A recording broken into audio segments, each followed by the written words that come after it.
Hello दोस्तों, स्वागत है आप सभी का। तो भाई आज हम लगाने वाले हैं RRB NTPC under graduate level का लाइव टेस्ट। ठीक है जी, जो कि इस वक्त टेक्स्ट बुक पर चल रहा है। RRB NTPC UG city information notice out mega live test के नाम से। ठीक है जी। तो आप सभी को पता है कि कल आपकी जो यूजी अंडर ग्रेजुएट यानी कि 12th लेवल का एग्ज़ाम है, उसकी जो सिटी इन्फॉर्मेशन है वो आउट कर दी गई है ना। तो आप सभी लोग चेक कर सकते हो, जिसका आप चेक कहाँ से करोगे, उसका लिंक आपको टेलीग्राम पर मिल जाएगा हमारे। तो आप टेलीग्राम से उस लिंक के थ्रू अपनी अपनी सिटी की इन्फॉर्मेशन चेक कर सकते हो कि आपका एग्ज़ाम किस डेट को और किस सिटी में है। ठीक है। अभी ऐसा हो सकता है कि आपका एग्ज़ाम ना दिखाए, यानी आप अभी शो ना करे कि आपका एग्ज़ाम कब है।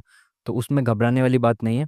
आपका एग्ज़ाम जब भी होगा उससे 10 दिन पहले आपकी एग्ज़ाम सिटी शो की जाएगी। ठीक है। तो हो सकता है अभी आपका 10 दिन बाद एग्ज़ाम हो, है ना। अगर आपकी जो सिटी है नहीं शो कर रहा है, इट मीन्स कि हो सकता है आपका एग्ज़ाम उससे 10 दिन बाद है। तो आप डेली चेक करिए इसको, है ना। सुबह शाम एक एक एक बार चेक कर लिया करिए, तो आपको पता चल जाएगा। ठीक है ना।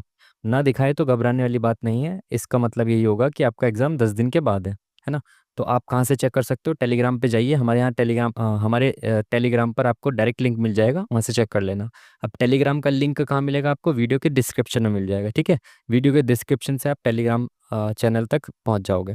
ठीक है ना। तो जैसे ही इनकी सिटी इन्फॉर्मेशन का नोटिस आउट हुआ, वैसे ही इन्होंने आरआरबी एनटीपीसी का यूजी के लिए एक लाइव टेस्ट अपलोड कर दिया था। ठीक है। ये कल शाम को 4 बजे किया गया था, तो हम चेक नहीं कर पाए, वरना तो इसको देख लेते। तब भी देख लेते तो आज सुबह तक अपलोड हो जाता, बट कोई दिक्कत नहीं है। तो ये कल शाम को अपलोड किया गया था और 1 अगस्त 9 बजे तक ही आपको मिलेगा। ठीक है। काफ़ी सारे बच्चे कमेंट भी करते हैं कि आप यहाँ तक पहुँचे कैसे। तो आप सीधा या तो टेक्स्ट बुक ऐप डाउनलोड करिए, ठीक है, या फिर इसकी वेबसाइट पर अगर आप आएंगे तो ये जो फ्री लाइव टेस्ट होते हैं ना, यहाँ पे अगर आप क्लिक करेंगे साइड में, तो इनके लाइव टेस्ट और क्विजेज होते हैं। ठीक है। इसमें आप क्लिक करेंगे तो यहाँ पे फ्री होती हैं सारी चीज़ें। ठीक है। तो इसमें से आपको स्क्रॉल करना है, तो कहीं ना कहीं आपको ये वाला टेस्ट मिल जाएगा। ठीक है ना। तो और एक और टेस्ट आज ही शुरू हुआ है, ये वाला कहाँ गया, एनटीपीसी अंडर ग्रेजुएट के लिए जो अल्टीमेट लाइव टेस्ट की सीरीज चल रही थी ना, उसका under graduate ultimate live test 06 भी शुरू हो चुका है आज से ही। ठीक है। तो इसको भी अगर टाइम मिलेगा तो आज शाम तक या फिर कल सुबह तक इसको भी, इसका सॉल्यूशन भी हम देख लेंगे। ठीक है ना। तो इसके लिए भी आप बेफिक्र रहिए। बाकी आज हम देखने वाले हैं किस मॉक टेस्ट का सॉल्यूशन, इसका under graduate city information notice out mega live test का। ठीक है जी। तो जैसा कि आप सभी लोग जानते हैं और जो लोग नहीं जानते मैं उनको बता देता हूँ कि यहाँ पे हम देखेंगे इस मॉक टेस्ट का सॉल्यूशन, और इसमें आप सीख क्या सकते हैं अप्रोच, एग्जाम ओरिएंटेड अप्रोच, आप किस तरह से एग्जाम में विद इन टाइम क्वेश्चन को सॉल्व करेंगे, कैसे आप कई बार ऑप्शन आंसर तक पहुँचेंगे, कैसे आप कई बार यूनिट डिजिट आंसर तक पहुँचेंगे, और इसी तरह की बहुत सारी छोटी छोटी सी चीज़ें जो आपका एग्जाम में बहुत सारा समय बचा सकती है, वो आप यहाँ पे सीख सकते हो। ठीक है जी। तो चलिए फिर बिना किसी देरी के साथ शुरुआत करते हैं इस मॉक टेस्ट की। Start now.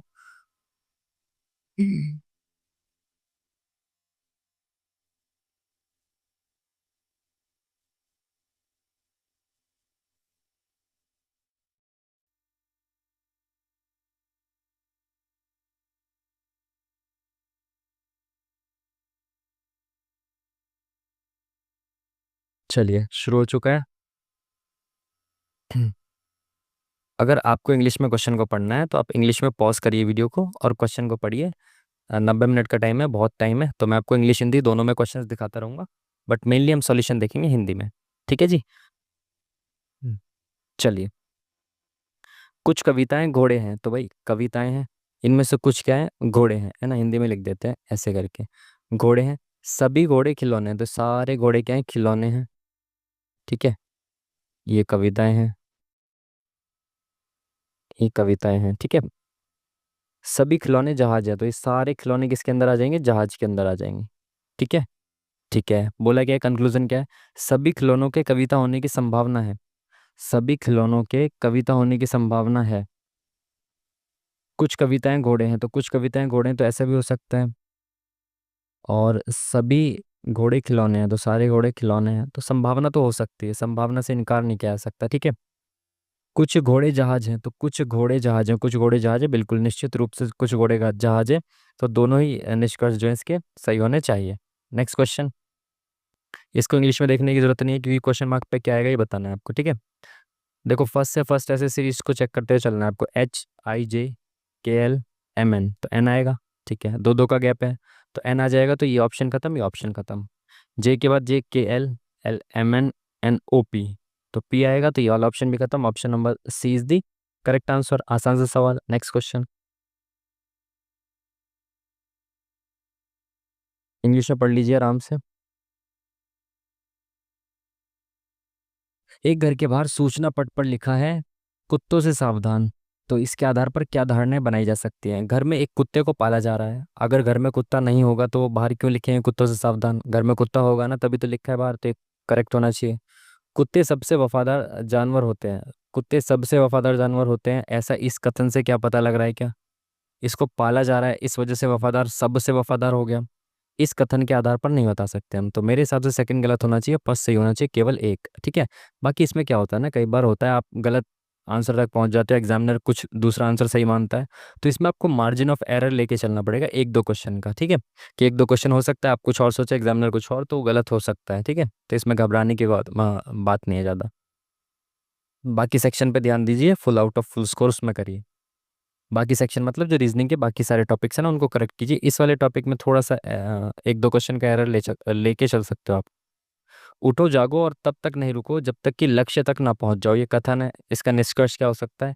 एक इंसान को अपनी बेबसी की स्थिति से बाहर निकलना चाहिए, बिल्कुल उठना चाहिए, तभी तो ये चीज़ बोली जा रही है। कोई भी व्यक्ति कमजोर नहीं है, उठो जागो और तब तक नहीं रुको जब तक कि लक्ष्य तक ना पहुंच जाओ। तो यानी कि कोई भी व्यक्ति कमजोर नहीं है, सभी जा सकते हैं, तो मेरे हिसाब से तो दोनों ही सही होने चाहिए। अब लेट्स सी नेक्स्ट क्वेश्चन। अरे भाई कितने सारे क्वेश्चन दे दिए इन्होंने ये। तर्क, सरकार ने विज्ञापन जारी किए हैं और जनता को यह सलाह दी है कि वे सड़क के किनारे से कुछ ना खाएं क्योंकि वह अस्वच्छ होता है। ठीक है, धारणा क्या बनाई जा सकती है? सरकार सड़क किनारे विक्रेताओं के कारोबार को बंद करना चाहती है। सरकार कारोबार क्यों बंद करना चाहेगी उन विक्रेताओं का? तो ये गलत होना चाहिए। सरकार होटल के मालिकों का लाभ बढ़ाना चाहती है, ये भी कहीं से कहीं तक इसमें तो नहीं दिख रहा ना। तो सरकार तो लोगों की स्वास्थ्य की चिंता कर रही है, मालिकों का लाभ थोड़ी बढ़ा रही है, तो मेरे हिसाब से इसमें दोनों गलत होने चाहिए। नेक्स्ट क्वेश्चन,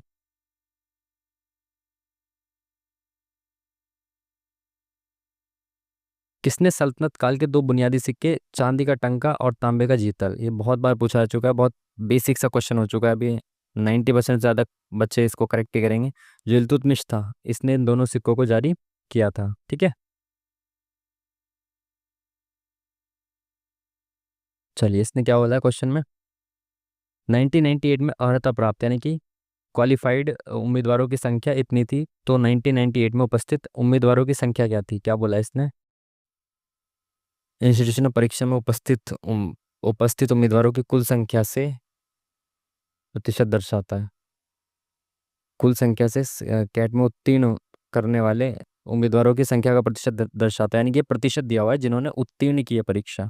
तो 1998 में यानी 98 में 80% लोगों ने उत्तीर्ण की थी परीक्षा। तो इस 80% की वैल्यू दे रखी है 212,000। ठीक है, 21,200 दे रखी है 80% की वैल्यू, तो 1% की वैल्यू कितनी हो जाएगी? अपॉन में 80। हमें 100% यानी कि कितने उम्मीदवारों ने टोटल अप्लाई किया होगा, ये सब उपस्थित कितने हुए उसकी संख्या निकालनी, तो 100 से मल्टीप्लाई करके 100% निकाल दोगे आप। ठीक है, तो इसको 20 चौक 80, 20 पंजे 100। अब इसको 4 से काटेंगे, फिर 5 से मल्टीप्लाई करना पड़ेगा। छोड़ो, ऐसे मत करो, आप क्या करो,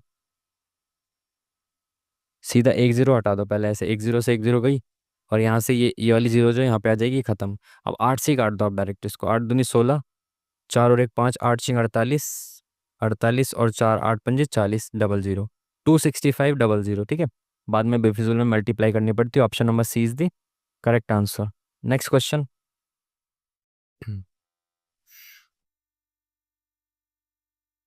एक पाइप ए एक खाली टंकी को 4 घंटे में भर सकता है, जबकि पाइप बी के साथ यह इसे 3 घंटे में भर सकता है। केवल पाइप ए को 1 घंटे के लिए चालू किया जाता है, जिसके बाद पाइप बी को भी चालू किया जाता है। तो टंकी को भरने में कितना समय लगेगा? देखो पाइप ए जो है वो 4 घंटे में भर सकता है, जबकि पाइप बी के साथ यानी ए जो है वो बी के साथ इसे 3 घंटे में भर सकता है। ठीक है, तो इनकी एफिशिएंसी निकाल लेंगे तो कितना हो जाएगा? 4 तिया 12, इसकी 4 एफिशिएंसी आ गई, दोनों की मिलकर इसकी 4 तिया 12, 3 आ गई। ठीक है, ए अकेला 3 काम करता है और ए और बी मिलकर 4 काम करते हैं। ठीक है, तो ए 3 काम कर रहा है तो बी 1 काम कर रहा होगा। ठीक है। अब इसने क्या बोला कि केवल पाइप ए को 1 घंटे के लिए चालू किया जाता है, तो 1 घंटे के लिए पाइप ए ने 3 काम किया। ठीक है। अब वो बोल रहा है जिसके बाद पाइप बी को भी चालू कर दिया गया, यानी कि बी भी चालू कर दिया गया और ए तो चल ही रहा है। तो ए के साथ बी भी काम कर रहा है, कितना काम कर रहा है? एक। ठीक है। 3 काम पहले हो चुका है। अब 12 काम में से 3 काम हो गया, 9 काम इनको करना है। तो ये मिलकर देखो 1 घंटे में इतना काम हुआ, दूसरे घंटे दोनों मिलके कर रहे हैं, तीसरे घंटे अगेन दोनों मिलके 3 + 1 कर देंगे। तो कितना काम हो गया देखो, 3 4 3 7 3 10 काम हो गया। 12 काम करना है तो अब इसको 2 काम करना है बस। ठीक है।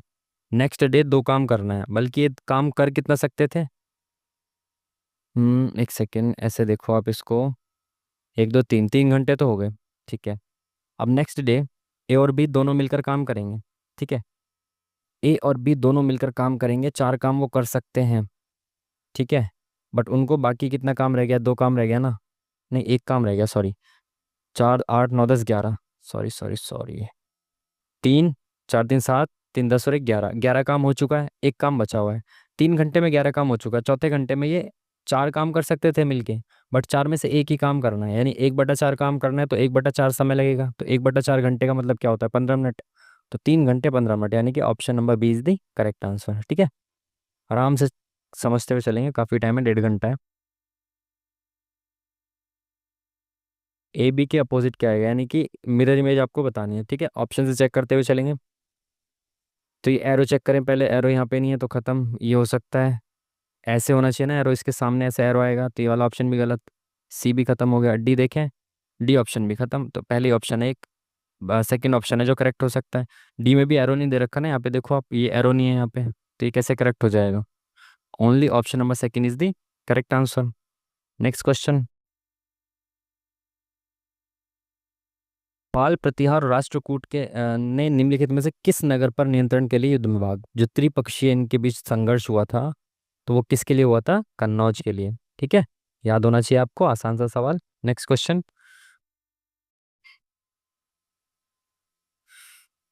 एक रॉकेट पृथ्वी के गुरुत्वाकर्षण बल से बचने में सक्षम है, ये एक उदाहरण है। न्यूटन के किस नियम का उदाहरण है ये आई थिंक पहले भी मॉक में आया हुआ है। ये शायद तीसरा नियम ही कहता है ना, equal and opposite reaction, every action has, ये सब करके जो है, वो शायद थर्ड ही होगा आई थिंक, है ना, नॉट श्योर। आर्थिक सर्वेक्षण 2024-25 के अनुसार वित्तीय वर्ष 2026 के लिए भारत के अनुमानित जीडीपी विकास दर की सीमा क्या है? ये बहुत सारे मॉक में आ चुका बार बार। फर्स्ट टाइम तो इसको हमने गलत किया था, लेकिन उसके बाद हमने रट्टा मार लिया इसके आंसर का क्या होगा, 6.3 से 6.8 तक। ठीक है। जो आप लोग सीरियस स्टूडेंट्स हो, जो आप डेली मॉक टेस्ट लगा रहे हो, तो आपको पता होगा कि ये पूछा जा चुका है पहले भी। ठीक है, काफ़ी मॉक में।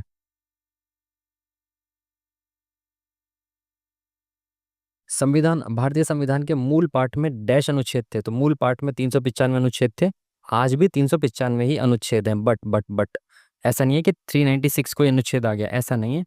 जो नए अनुच्छेद शामिल हुए हैं ना, तो नंबर नहीं बढ़ा अनुच्छेद का, अनुच्छेद 395 तक ही है, बट उसमें नए नए पार्ट्स शामिल हो जाते हैं, जैसे 21 का ए जोड़ दिया है ना,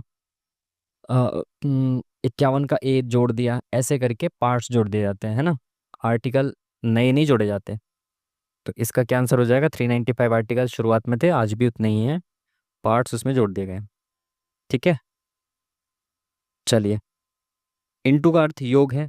अच्छा, यहाँ पे ये इसके यहाँ पे साइन चेंज करना है आपको। ठीक है। 20 इंटू का अर्थ है योग, प्लस लिख दिया 16।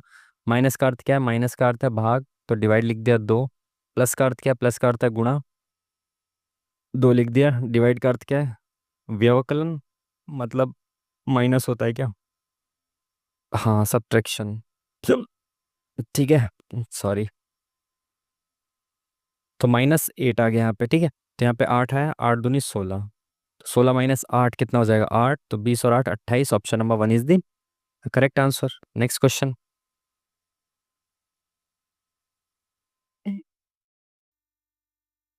1 मार्च 2020 को कौन सा दिन होगा? देखो, इसके दोनों तरीके हैं। आप एक तो डायरेक्ट ट्रिक से कर सकते हो, डायरेक्ट जो आपने पहले भी मैंने आपको बताया, बट आज अच्छे से समझा देता हूँ, अभी शुरुआती हुई है ना।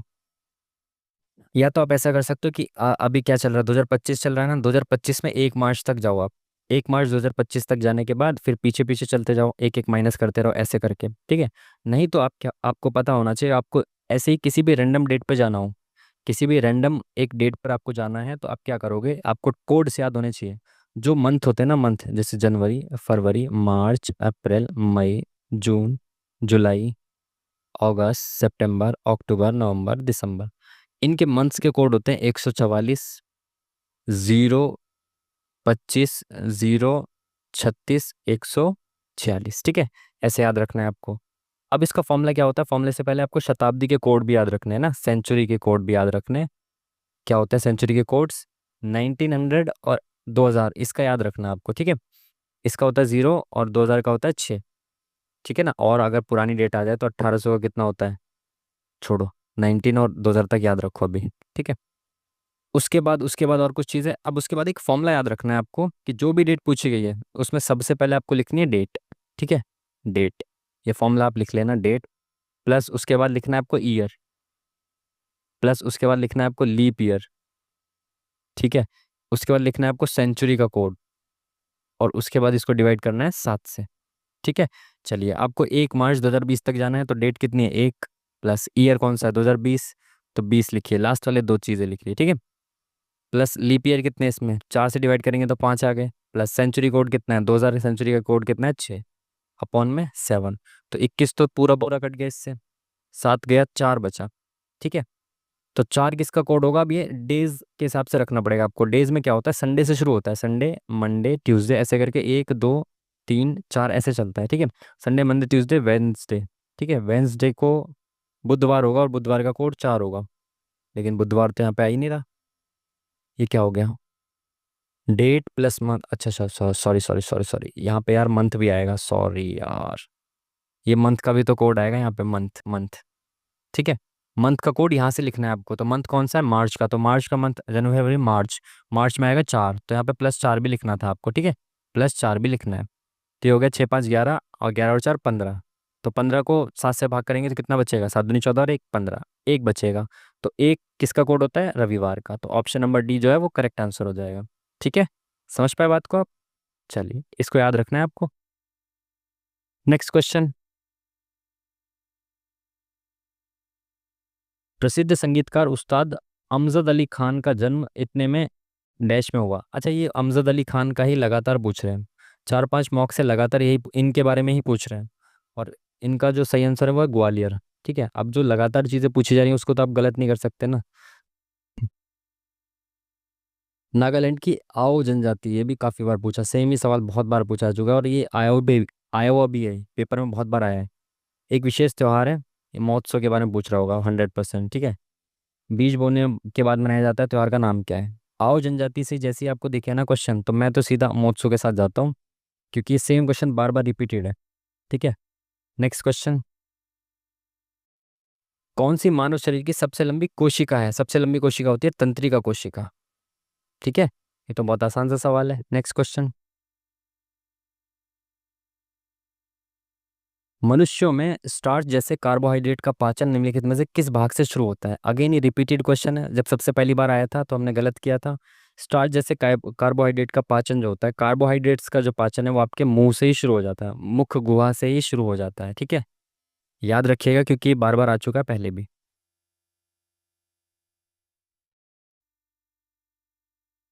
दर्पण है तो मिरर इमेज आपको बतानी है, तो इसको मिरर इमेज को चेक करेंगे। देखो, पहले तो ट्रायंगल ही गलत दिख रहा है, ये ट्रायंगल उल्टा है, ठीक है। यहाँ पे ट्रायंगल सीधा है, थर्ड में भी ट्रायंगल उल्टा है, और चौथे में भी ट्रायंगल उल्टा है, ठीक है। तो फर्स्ट और सेकंड तो गलत हो जाएगा क्योंकि ट्रायंगल उल्टा है, तो थर्ड और फोर्थ में देखो, थर्ड और फोर्थ में से एक सही होगा, ये दोनों तो गलत हो गए। अब इन दोनों में एरर देखो किस चीज़ का है, क्या चीज़ गलत दे रखी है इन दोनों में, ट्रायंगल है, इसमें नीचे जो ट्रायंगल है वो देखना है कि ऊपर है या नीचे है, उसकी चोंच, चोंच ऊपर है, तो यानी कि ये वाला जो है ये वाला गलत हो जाएगा, ये वाला सही हो जाएगा। Option number C is the correct answer, क्योंकि जो चोंच है इसके ऊपर है ट्रायंगल की, इसमें भी ऊपर है। नेक्स्ट क्वेश्चन, जल जीवन मिशन को पूर्ण करने के लिए क्या लक्ष्य निर्धारित किया गया है। जल जीवन मिशन, शायद ये भी पीवाईक्यू में पीवाईक्यू कह रहा हूँ, अभी मॉक वगैरह में किसी में आया हुआ है। और इसको हमने कैसे गेस किया था, आई थिंक हमने गेस किया था कि 2019 में शुरुआत होनी चाहिए, क्योंकि 2019 में इलेक्शन वगैरह थे, तो ऐसी कोई अच्छी चीज़ है, शुरुआत होनी चाहिए थी उस समय। तो 5 साल का तो प्रोग्राम होना चाहिए कम से कम, तो 19 से 24 तक आई थिंक होना चाहिए। ठीक है,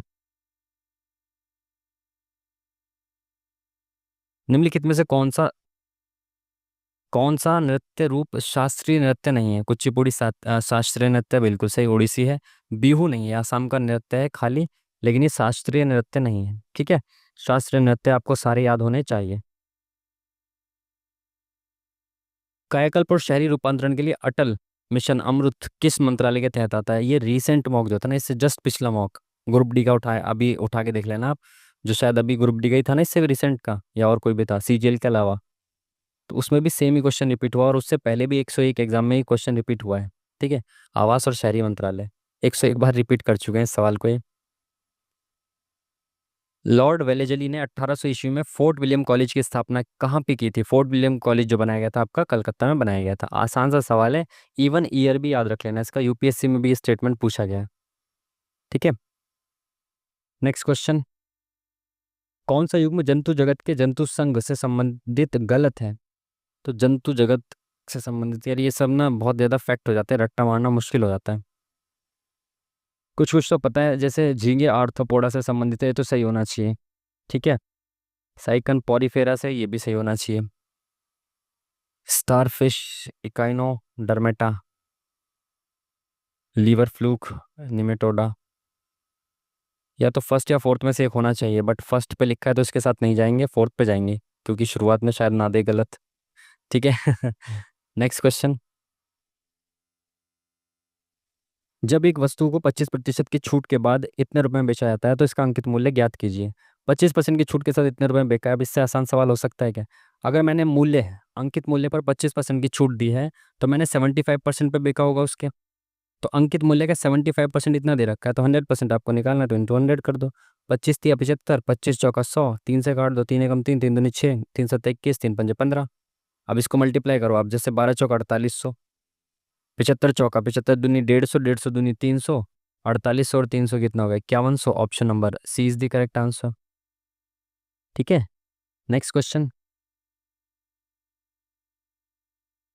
लोहे को संक्षारण और जंग लगने से बचाने के लिए आमतौर पर किस पदार्थ की परत चढ़ाई जाती है? आसान सा सवाल, बहुत आसान सवाल। जिंक की जो है परत चढ़ाई जाती है लोहे को जंग से बचाने के लिए। आई होप ये बहुत आसान सही होगा पूरा, आई थिंक, सॉरी, क्योंकि बहुत आसान आसान अभी तक तो सवाल दिख रहे हैं इसमें। 2025 के उद्घाटन खो खो विश्व कप में पुरुष और महिला दोनों ट्रॉफी किस देश ने जीती? अगेन रिपीटेड क्वेश्चन, पीछे 3-4 बार पूछा जा चुका है, तो इसमें इंडिया ही होना चाहिए इसका आंसर। क्वेश्चन मार्क पे क्या आएगा ये बताना है आपको। ठीक है, तो इनको क्या किया जा रहा है, घुमाया जा रहा है क्या? नहीं, इससे संबंधित है ये, तो इससे संबंधित क्या होगा, ऐसा कुछ होना चाहिए, क्योंकि ये अलग अलग वो हो गई आकृतियाँ। तो इसको क्या किया, ऐसे घुमा दिया, ऐसे करके घुमा दिया ना, ऐसे करके इधर की साइड घुमा दिया है। ठीक है, अब इसको भी ऐसे करके इधर की साइड घुमा देंगे तो नीचे को आ जाएगा, ऐसे लेटा हुआ, लेटा हुआ आ गया, ये तो नहीं हो सकते दोनों, लेटा हुआ आ गया। ऊपर बड़ा नीचे छोटा, या ऊपर छोटा नीचे बड़ा, तो ऐसे मैंने जब घुमाया तो नीचे क्या था, जो था वही रहा नीचे, तो यहाँ पे नीचे बड़ा है तो नीचे यहाँ बड़ा ही रहेगा, तो ऑप्शन नंबर 4 जो है वो करेक्ट हो जाएगा। ठीक है, नेक्स्ट क्वेश्चन,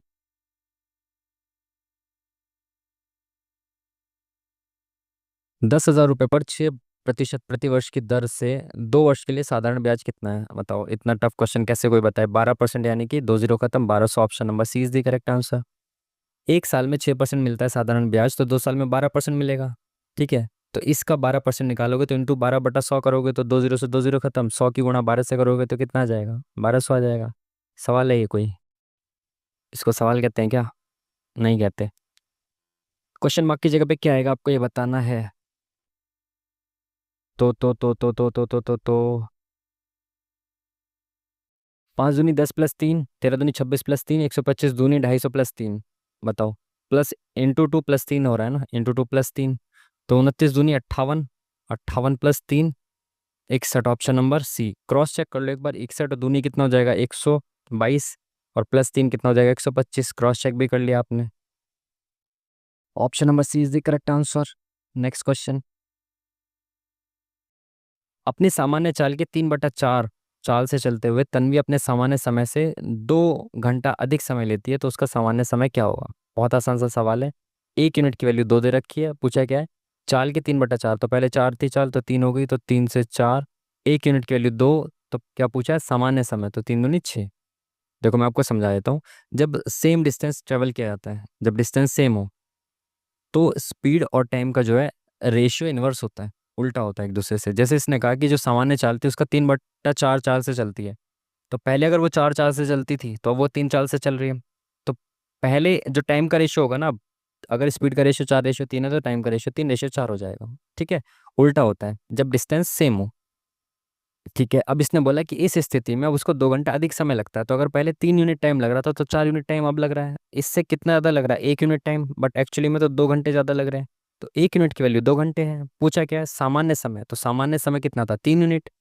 तो पहले उसको लग रहे थे 3 3 यूनिट, यानी कि 3 दूनी 6 आवर्स। 1 यूनिट की वैल्यू 2 घंटे है। अब उसको कितने लग रहे होंगे, 4 दूनी 8 आवर्स। ठीक है, तो अभी का पूछा सामान्य समय हो जाएगा 6 घंटा। ठीक है, बहुत आराम से सवाल कर सकते थे आप इसको।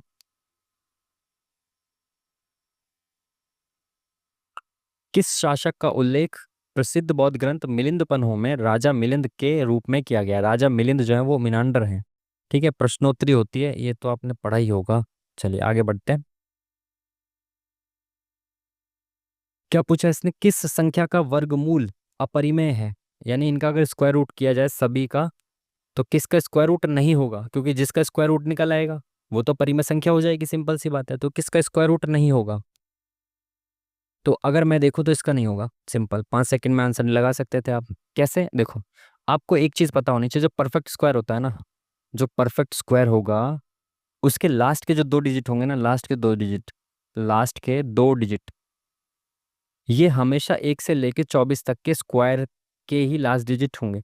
जो 1 से लेके 24 तक के जो स्क्वायर्स होते हैं ना, इनके एंड में जो 2 डिजिट आएंगे ना, आगे आने वाले सभी स्क्वायर्स के एंड में भी वही 2 डिजिट आने चाहिए। जैसे 69 है, तो ये 169 13 का स्क्वायर है, 69 13 के स्क्वायर में भी आता है। ठीक है, 64 8 का स्क्वायर, 25 5 का स्क्वायर, 60 किसी के भी स्क्वायर के एंड में नहीं आता। 1 से लेके 24 तक किसी के स्क्वायर के एंड में नहीं आएगा 60।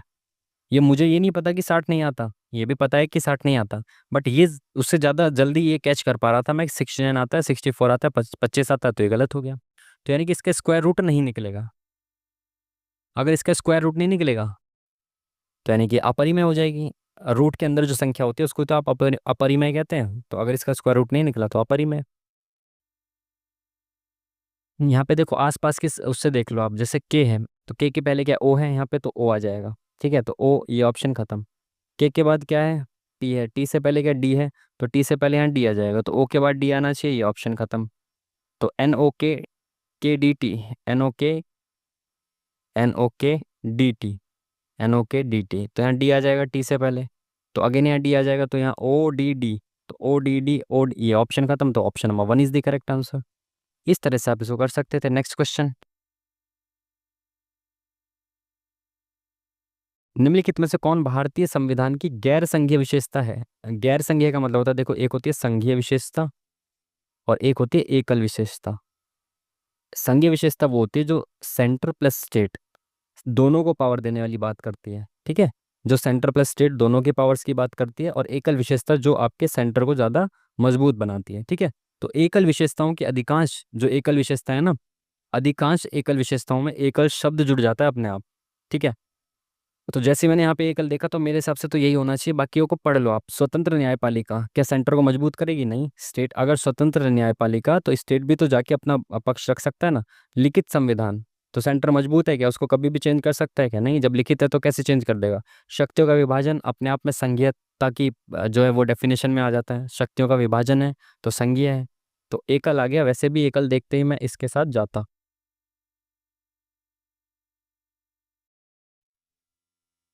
ICC पुरुष ODI cricketer of the year 2024 का पुरस्कार है यार। एक सेम क्वेश्चन, ये भी शायद 2024 का क्वेश्चन है ना, ये 2024वीं बार आ रहा है सवाल। तो अजमतुल्ला उमरजई जो है, इनको चुना गया था 2024 में क्रिकेटर ऑफ द ईयर। नगद आरक्षित अनुपात CRR मुद्रा आपूर्ति के को नियंत्रित करने का एक डैश उपकरण है। CRR, SLR, ये सब जो हैं जितने भी है, बैंक रेट, ये सब चीज़ें जो होती हैं वो किससे संबंधित है? मात्रात्मक, कि आपको एक क्वांटिटी रखनी पड़ेगी। क्वांटिटेटिव टूल्स हैं ये। बाकी सब क्या होते हैं? Qualitative tools. तो option number second is the correct answer. Option number 1, जो कि कहता है केवल दो सही होगा। ठीक है, चलिए। ए बी सी डी एक समांतर चतुर्भुज है जिसमें एंगल ए दे रखा है, एंगल ए सी बी इतना दे रखा है। समांतर चतुर्भुज बना लो यार, लो। अरे ये क्या बन गया, ऐसे करके समांतर चतुर्भुज होता है अपना। ठीक है, अरे भाई क्या हो गया, ऐसे करके बना लो यार, समांतर चतुर्भुज है जो भी हो, लेकिन समांतर चतुर्भुज ही समझना है आपको इसको। ठीक है, इसने क्या बोला, ए बी सी डी है, तो मैंने कहा ए बी सी और डी। ए सी बी, तो ए सी बी, तो ए से सी को मिलाना पड़ेगा। ठीक है, तो ए सी बी यानी कि ए सी बी ये है 40। बी ए सी ये कितना हो गया आपका 80। ये 40, ये 80, तो ये वाला कितना हो गया, 8 4 12, तो ये 60 का हो गया। आपको पता होना चाहिए कि समांतर चतुर्भुज में आमने सामने के जो एंगल्स हैं वो बराबर होते हैं। ये 60 है तो ये भी 60 होगा। और पूछा क्या है, ए डी सी लो, पूछा यही है।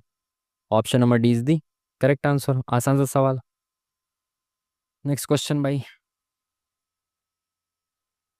भारत के अंतरिक्ष कार्यक्रम का एक महत्वपूर्ण घटक विकास इंजन किसने विकसित किया। अंतरिक्ष कार्यक्रम का महत्वपूर्ण घटक विकास इंजन किसने विकसित किया। डीआरडीओ, अंतरिक्ष, एचएएल, इसरो। भाई अंतरिक्ष के संबंध में तो इसरो ही करेगा ना मोस्टली काम, तो हम तो इसरो के साथ जाएंगे। Next question. निम्नलिखित में से कौन कैल्शियम कार्बोनेट का एक रूप नहीं है। कैल्शियम कार्बोनेट का एक रूप नहीं है, ये भी शायद रिपीटेड है, काफी बार आ चुका है। चूना, चौक, संगमरमर, बुझा हुआ आया, ये होना चाहिए आई थिंक। बुझा हुआ चूना जो है ये, बुझा हुआ चूना जो है ये कैल्शियम कार्बोनेट का एक रूप नहीं है। ठीक है। किस युद्ध के कारण विजयनगर साम्राज्य का विनाश हुआ। आसान सा सवाल। विजयनगर साम्राज्य जो था वो तालीकोटा की लड़ाई, जो कि आई थिंक 1565 में ही हुई थी ना। हाँ इसमें हुई थी शायद, गलत हो तो आप बता देना, आई थिंक इसमें हुई थी। ठीक है, तालीकोटा का युद्ध से विजयनगर साम्राज्य की समाप्ति हो गई थी। आसान सा सवाल था। केंद्र सरकार के गैर योजना व्यय, नॉन प्लैंड एक्सपेंडिचर के बारे में निम्नलिखित में से कौन सा कथन सही है। देखो नॉन प्लान पहले क्या होता था, जब प्लानिंग कमीशन होता था, प्लानिंग कमीशन यानी कि योजना आयोग जब था, तो उस समय पे क्या होता था, जो बजट था ना, बजट को दो भागों में बांटा जाता था, एक प्लान्ड एक्सपेंडिचर और एक नॉन प्लान। है ना, यानी एक योजनागत व्यय जो कि पंचवर्षीय योजनाओं में खर्च किया जाएगा, और एक नॉन प्लान यानी कि जो बाकी किसी स्कीम में ना खर्च होके इधर उधर के, जैसे किसी का अब ब्याज वगैरह देना है, इन सब चीज़ों पे जो खर्चा होता था वो होता था नॉन प्लान। और प्लान यानी कि स्कीम्स पे जो खर्चा होना है। ठीक है, तो कौन सा गैर योजनागत व्यय है, तो व्यय ब्याज भुगतान एक यही ऑप्शन दिया था, ब्याज भुगतान का, और ये पहले में दे रखा है, तो यही सही है जो गैर योजनागत है। ठीक है, जो कृषि प्रौद्योगिकी पे होगा तो भाई ये तो प्लान एक्सपेंडिचर में होगा ना, कृषि पे भी प्लान होगा। उपयुक्त में से कोई नहीं हो ही नहीं सकता जब पहला वाला सही है तो। ठीक है, option number one is the correct answer. इसका स्क्वायर क्या होगा, वर्ग क्या होगा, ये पहले भी आया हुआ सवाल, सेम मैंने आपको इसकी ट्रिक भी बताई थी। जैसे मेरे को 1 2 लिखना, 11 का स्क्वायर करना है, तो 11 को 11 से मल्टीप्लाई करूंगा तो कितने दो हैं, दो है ना, तो 1 2 फिर उल्टा गिनती शुरू कर दो एक। जैसे मुझे 3 बार 1 2 3 को 11 11 11 ऐसे मल्टीप्लाई करना है, तो आप कितने एक है इसमें, 3 है, तो 1 2 3 लिखो, फिर उल्टी गिनती शुरू कर दो, 2 1। ठीक है, अब यहाँ पे कितने, 1 2 3 4 5 है, तो 1 2 3 4 5, 5 1 है, तो इंटू 5 1 1 2 3 4 5। अब गिनती लिखो 5 तक, फिर उल्टी गिनती लिख देना, जैसे 1 2 3 4 5, अब उल्टी गिनती लिख दो, 4 3 2 1, ऐसे करते हैं आप इसको मल्टीप्लाई। ठीक है, तो ये कौन सा ऑप्शन है, ऑप्शन नंबर 1 2 3 4 5, बिल्कुल option number one is the correct answer. ठीक है, नेक्स्ट क्वेश्चन। एक निश्चित कूट भाषा में, इसको इसको ये सब पढ़ना ही नहीं होता, सीधा ये पढ़ो कि पूछा क्या है। गुड के लिए क्या कोड होगा, तो आप गुड को देखो कहाँ पे है, गुड गुड यहाँ पे है, और कहीं है क्या गुड, यहाँ पे है क्या नहीं, यहाँ पे है क्या नहीं। इट मीन्स कि गुड जो है वो केवल इसमें है, तो इसके अंदर जो कोड है एक ऐसा कोड है जो केवल इसी में होगा, क्योंकि गुड और कहीं तो है नहीं। तो बाकी सब में ऐसा कौन सा कोड है जो बाकी सब में नहीं है, केवल इसमें, जैसे दो है, दो और कहीं है क्या, दो यहाँ पे है, तो गुड का कोड दो नहीं हो सकता। पाँच यहाँ पे, पाँच कहीं है क्या, नहीं। तीन यहाँ पे, तीन और कहीं है क्या, तीन, ये यानी दो और पाँच तो और जगह पे हैं, तो दो और पाँच क्या था, दो था और तीन, दो और तीन तो दूसरी जगहों पे हैं, यानी गुड के कोड दो और तीन तो नहीं हो सकते, तो पाँच ही होगा, तो option number C is the correct answer. Next question.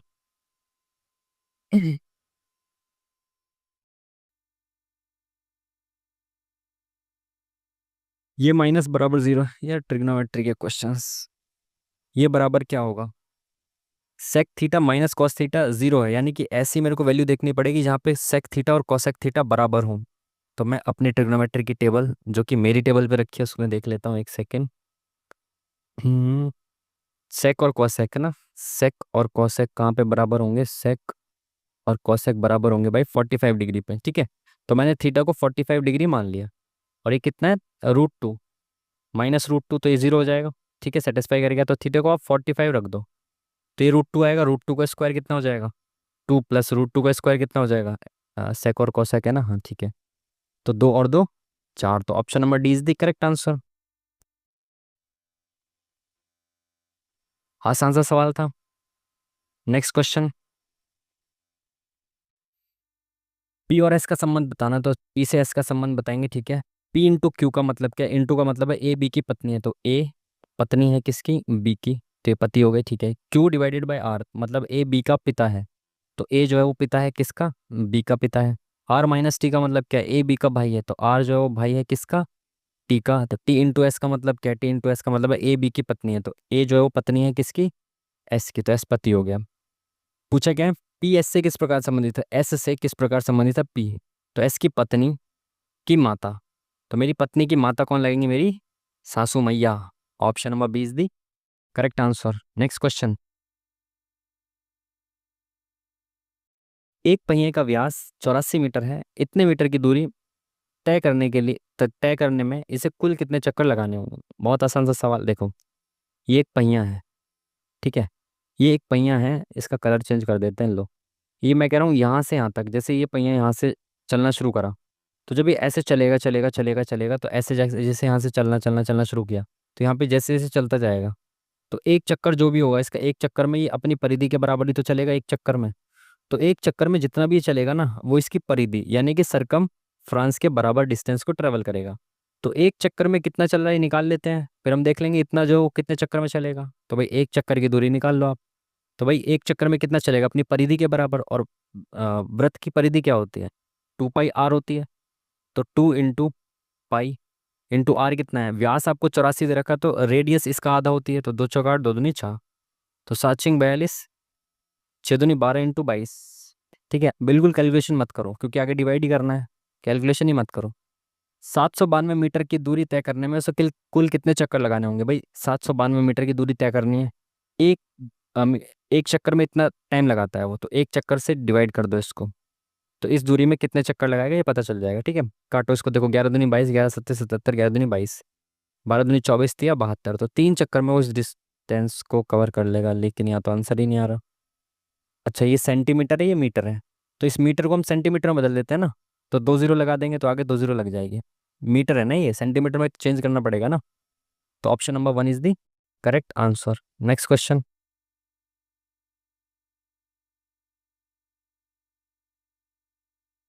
Colour change कर लेते हैं, इसका ब्लैक कलर सही नहीं लग रहा। दो मित्रों की वर्तमान आयु का अनुपात 4:7 है, 6 वर्ष पहले अनुपात इतना था, 6 वर्ष बाद उनकी आयु का अनुपात कितना होगा। आसान सा सवाल। एट प्रेजेंट उनकी आयु का जो रेशियो है वो कितना है, 4:7 है वर्तमान में। 6 वर्ष पहले, तो 6 वर्ष पहले अगर मैं 6 वर्ष पहले जाऊं, तो ये रेशियो कितना था, 2:5 था 6 वर्ष पहले, ठीक है। बोल रहा है 6 वर्ष बाद कितना होगा, तो यहाँ से 6 वर्ष बाद जाना है आपको। देखो एक बार रेशियो चेक कर लो, आपको सही है ना, इनके बीच का डिफरेंस कितना है, 3 का, इनके बीच का डिफरेंस कितना है, 3 का। जब डिफरेंस सेम हो तो यानी रेशियो ठीक है।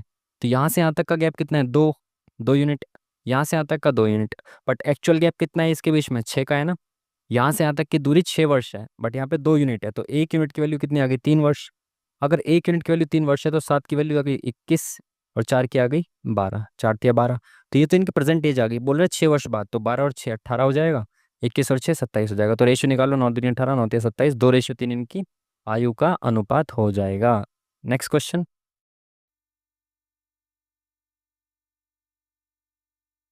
दिए गए किस शहर को पहले और चौथे जैन तीर्थंकर के जन्म स्थान के रूप में जाना जाता है।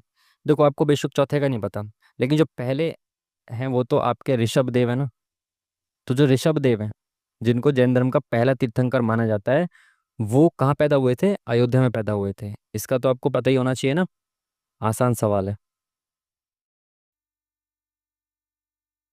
सारणी का बहुलक वर्ग क्या है, बहुलक, बहुलक यानी कि जिसकी फ्रीक्वेंसी सबसे ज्यादा होगी, तो 5 सबसे ज्यादा है, 10 से 15 वाला वर्ग जो है वो बहुलक हो जाएगा। बहुलक मतलब जो सबसे ज्यादा बार आया है। Next question. आज का पेपर कुछ ज़्यादा इजी लग रहा है ना। आधे क्वेश्चन हो गए और आधा टाइम भी नहीं हुआ अभी, और जबकि मैं इतना ज़्यादा आराम से समझा रहा हूँ। चलो भाई, इसको ये लिखा जा रहा है, इसको क्या लिखा जाएगा बताना है। तो फर्स्ट से फर्स्ट, फिर फर्स्ट से लास्ट का लिंक देखना है, उसके बाद दूसरी चीज़ें चेक करनी है। ठीक है, ये अप्रोच आपको रखनी है। वाई से एक्स तो -1, ई से एफ +1, एल से एम, ई से एफ, एल से एम +1 कैसे हो जाएगा, के से एल, अच्छा हाँ के से एल, एल के सॉरी एल से के यानी कि -1। तो मैं चेक करता हूँ K L, L M, N O W X, यानी एक बार -1 फिर +1 ऐसे चल रहा है। ठीक है, -1 +1 को ना आप ऐसे मत देखा करो कि पहले -1 करो +1। देखो जैसे -1 है तो पहले इधर से देख लो एक्स वाई, फिर ऐसे देख लो E F, K L, L M, N O W X, ऐसे चेक किया करो माइनस और प्लस को। ठीक है, तो पहले माइनस हो रहा है या प्लस, तो एक्स वाई माइनस हो रहा है तो माइनस के ए आ जाएगा। ठीक है, तो ए से बी, अब माइनस यानी कि ओ आएगा, तो यहाँ से प्लस करना पड़ेगा, तो M N O, N O आना चाहिए, है ना। ए से बी, अच्छा सॉरी सॉरी सॉरी, माइनस हो रहा है ना यहाँ, तो ए से बी क्या, अब ओ से पी आएगा, तो ओ से पी तक आ गए हम, तो ये ऑप्शन खत्म और ये ऑप्शन खत्म, है ना। ए से बी, ओ से पी। ठीक है, अब आर तक जाएंगे तो क्यू आर डी ई, तो क्यू ई आएगा, option number D is the correct answer.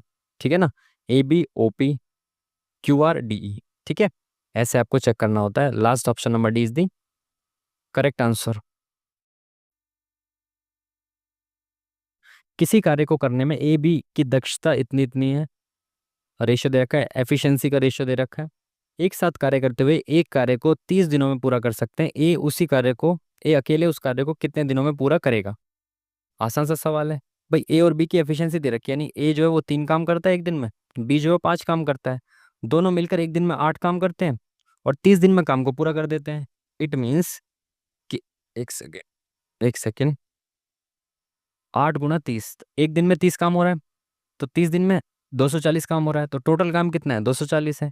बोल रहा है कि ए अकेले उस काम को कितने दिनों में पूरा करेगा, तो ए एक दिन में 3 काम करता है, तो 240 काम करना है इसको, तो 80 दिनों में पूरा कर देगा, तो option number B 80। Next question. किसी वस्तु को 280 रुपये में बेचने की तुलना में 300 रुपये में बेचने पर 8% अधिक लाभ होता है, तो क्रम यार ये सवाल, ऐसे सवाल करेंगे क्या अब आप लोग यार। एनटीपीसी का लेवल अच्छा खासा आ रहा है, तो शायद ऐसा हो सकता है कि आपको कॉन्फिडेंस देने के लिए ऐसे सवाल दिए हो कि भाई इन्फॉर्मेशन, सिटी इन्फॉर्मेशन आ गई तो आप थोड़ा सा वो ना हो जाए, समझ रहे हो, थोड़ा सा क्या कहूँ उसको मैं, नर्वस टाइप के ना हो जाओ कि यार पेपर आ गया जस्ट। तो आपको कॉन्फिडेंस देने के लिए शायद इतने इजी सवाल दिए गए हों। आई एम नॉट श्योर कि क्या इनका वो है। ठीक है, 280 से 300 रुपये में बेचा तो 8% अधिक लाभ हुआ, तो मैंने 20 रुपये बढ़ाए और लाभ कितना बढ़ गया, 8%। यानी कि 20 रुपये जो है वो 8% के बराबर है ना। 20 रुपये जो है वो 8% के बराबर है, और लाभ या हानि किस पे होते हैं, कॉस्ट प्राइस पे होते हैं। तो कॉस्ट प्राइस का 20 जो है वो 8% है, कॉस्ट प्राइस का 8% 20 के बराबर है, तो 1% 20/8, और 100% निकालना होगा तो इंटू 100। तो 8 से नहीं कटेगा, 4 दूनी 8, 4 पंजे 20, इसको 5 2 पंजे 10, 5 पंजे 25, 250, option number C is the correct answer. ठीक है, नेक्स्ट क्वेश्चन। निम्नलिखित महत्वपूर्ण नदियों में से कौन सी नदी पश्चिमी घाट से नहीं निकलती है, पश्चिमी घाट से कौन सी नदी नहीं निकलती है, आसान सा सवाल होगा ये तो। कावेरी नदी बिल्कुल निकलती है। कावेरी नदी निकलती कहाँ से है, ये निकलती है आपकी आ, ब्रह्मगिरी की पहाड़ियों से, ब्रह्मगिरी की पहाड़ियों से निकलती है, ये भी ओरिजिन भी आपको याद रखना है। ठीक है, महानदी कहाँ से निकलती है, महानदी पश्चिमी घाट से नहीं निकलती, महानदी निकलती है छत्तीसगढ़ की उच्च भूमि से, मध्य उच्च भूमि से। ठीक है, कौन, महानदी, तो ये तो नहीं निकलेगी। गोदावरी कहाँ से निकलती है, नासिक से निकलती है, और सबसे बड़ी नदी भी है, दक्षिण की गंगा भी कहते हैं इसको। कृष्णा कहाँ निकलती है, कहाँ से निकलती है, महाबलेश्वर से निकलती है। ये चीज़ें आपको याद रखनी है। ठीक है, ये सेकंड जो प्रायद्वीपीय नदियाँ हैं उसमें गोदावरी की अप्रोक्स 1500 मीटर के आसपास लंबाई है, कृष्णा की अप्रोक्स 1400 मीटर के आसपास है, और कावेरी की 860 के आसपास है आई थिंक, और महानदी की 760 है शायद, या ये हो सकता है कि इसकी 760 इसकी 860 हो। आई थिंक ठीक ही है।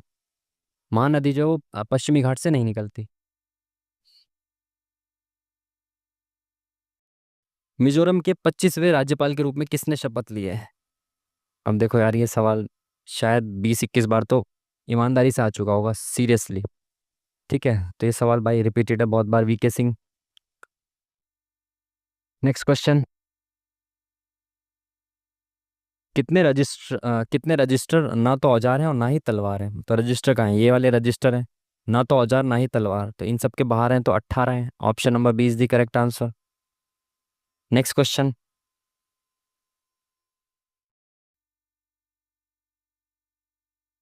एक व्यक्ति का व्यय उसकी आय का 70% है। उसकी आय में इतने प्रतिशत की वृद्धि हुई, व्यय में इतने प्रतिशत की वृद्धि हुई, बचत में कितने की? देखो, इसको एलिगेशन से भी आप कर सकते हो, बट कोई दिक्कत नहीं, टाइम बहुत है, आराम से करो, प्यार से करो।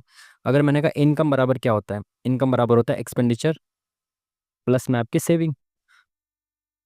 ठीक है, ये तो होता है, बिल्कुल ठीक है। इनकम मैंने कहा अगर आपकी 100% थी, 100 रुपये थी, तो उसमें से आप 70% जो है वो क्या कर रहे थे, व्यय कर रहे थे, यानी कि खर्चा कर रहे थे 70 रुपये। तो सेविंग आपकी 30 रुपये हो रही होगी, सिंपल सी बात है। इनकम आपकी बढ़ गई 12%, यानी कि आपकी 100 से 112 हो गई इनकम, और व्यय आपका बढ़ गया 7.5%, यानी 70 का 7.5% आपको निकालना है। तो एक जीरो से एक जीरो खत्म कर दो, मल्टीप्लाई कर दो, क्या दिक्कत है, आराम से कर दो। 7 पंजे 35, 7 सत्ते 49, 50 और 2 52। तो एक के बाद पॉइंट आ गया, एक के बाद पॉइंट है यहाँ पे, बट यहाँ पे एक जीरो भी है नीचे, तो उसको हटाएंगे तो 2 के बाद पॉइंट आ जाएगा। तो 5.25 जो है इसका खर्चा बढ़ गया, तो 75.25 रुपये इसने खर्चा करना शुरू कर दिया। अब सेविंग कितनी बढ़ गई उसकी ये पूछा है उसने। तो 112 रुपये मैं कमा रहा हूँ और 75.25 रुपये में खर्च कर रहा हूँ, तो यहाँ पे जीरो जीरो बढ़ा दूंगा, तो 5 7 और यहाँ पे 11 में से 5 गया 6 3, तो 36.75 रुपये मैंने सेविंग की है।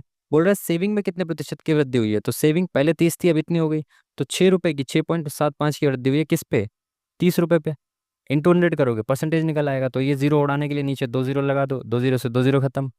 3 एकम 3, 3 दूनी 6, 3 दूनी 6, 3 पंजे 15, एक के बाद पॉइंट लगा दिया, तो 22.5, ऑप्शन नंबर 20 दी करेक्ट आंसर।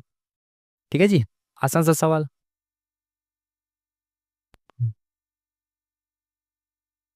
गर्भावस्था परीक्षण में किस हार्मोन का प्रयोग किया जाता है? ये अभी रिसेंटली शायद किसी एक मॉक में आया था, ज़्यादा मॉक में तो नहीं, आई थिंक मैं सेकंड टाइम ही इसको देख रहा हूँ। तो उस वक्त नहीं पता था, लेकिन जब इसका आंसर देखा तो इसका आंसर था बीच में सियान। इसका इसका ऑप्शन से थोड़ा सा मैंने इस तरह से याद किया था कि बीच में सी आना चाहिए। ठीक है, तो HCG। अब धीरे धीरे याद हो जाएगा, बीच में सी तो और ऑप्शन में भी हो सकता है, बट बाकियों में नहीं था, तो इस वजह से मैंने ऐसे याद किया। अब HCG याद कर लूंगा इसको इस तरह से। आप लोग भी किसी तरह से याद रखना है इसको, क्योंकि दूसरी तीसरी बार इस क्वेश्चन को देखा जा रहा है। सभी पड़ोसी दोस्त हैं, तो भाई सारे जो पड़ोसी हैं ये क्या है, दोस्त हैं। कोई मित्र सहपाठी नहीं है, मित्र तो यहाँ है ही नहीं भाई कहीं। अच्छा, दोस्त और मित्र अलग अलग तो नहीं कर दिया इसमें, ये तो अनुवाद की गलती, ऐसी नहीं हो सकती भाई, क्योंकि सिलॉजिज्म में अलग शब्द का अलग मीनिंग होता है भाई। फ्रेंड्स और फ्रेंड्स, तो यहाँ पे इन्होंने गड़बड़ कर दी भाई, ऐसे आप यहाँ नहीं कर सकते। तो यहाँ मित्र नहीं, यहाँ पे या तो दोस्त लिखो या यहाँ पे मित्र लिखो। यहाँ पे क्या लिखा है, मित्र लिखा है ना, तो यहाँ पे दोस्त हटा के मित्र लिखो भाई। ठीक है, सभी पड़ोसी मित्र हैं, सभी पड़ोसी मित्र हैं, मित्र। ठीक है, सभी पड़ोसी मित्र हैं, और कोई मित्र सहपाठी नहीं है, तो कोई भी मित्र जो है ये आपका सहपाठी नहीं है, सहपाठी नहीं है। कुछ पड़ोसी सहपाठी हैं, तो कुछ पड़ोसी सहपाठी हो सकते हैं क्या, जब मित्र के अंदर ही नहीं घुस सकते ये सहपाठी, तो पड़ोसी तक कैसे पहुंचेंगे, इस बाउंड्री में नहीं घुस पा रहे हैं, तो गलत हो जाएगा, निश्चित रूप से गलत होगा। कोई सहपाठी मित्र नहीं है, तो कोई सहपाठी मित्र नहीं है, कोई सहपाठी मित्र नहीं है, तो सही बात है, तो बिल्कुल सही बात है, यही तो इसने कहा है। तो सेकंड वाला करेक्ट हो जाएगा, तो ओनली सेकंड, केवल निष्कर्ष दो अनुसरण करता है। ठीक है, इसमें क्या बोला है भाई ये, यार इसको छोड़ो, हटाओ। ट्रिग्नोमेट्री के सवाल यार मूड खराब करता है, एंड में देखेंगे इसको, बोर हो जाता हूँ मैं ट्रिग्नोमेट्री से। काफ़ी टाइम, एंड में टाइम बचेगा तब देखते हैं इसको। ठीक है, 7 व्यक्ति ये सब हैं, इमारत पे रहते हैं, 1 से 7वीं मंजिल पे रहते हैं। ठीक है, और नीचे से गिना जाता होगा इसको, नीचे से ऊपर, तो 7 तक इमारतें लिख लो। एक सेकंड, ये कहाँ भाग रहा है भाई। 7 तक लिख लो, 1 2 3 4 5 6 7। ठीक है जी, बिल्कुल ठीक है। और इसी तरह सबसे ऊपर, ठीक है ठीक है, ए चौथी मंजिल पर रहता है, तो ए चौथी मंजिल पर, तो चौथी पर ए रह रहा है भाई। ठीक है, ए और एफ के बीच में 2 व्यक्ति रहते हैं, तो ए और एफ के, या तो एफ यहाँ होना चाहिए या तो एफ यहाँ होना चाहिए। ठीक है, एम ई के ठीक ऊपर रहता है, तो एम ई यहाँ पे हो सकते हैं। आगे देखें, एफ ऊपर की मंजिल पर नहीं रहता, तो एफ भाई यहाँ नहीं रहता, तो ये तय हो गया कि एफ यहाँ रह रहा होगा।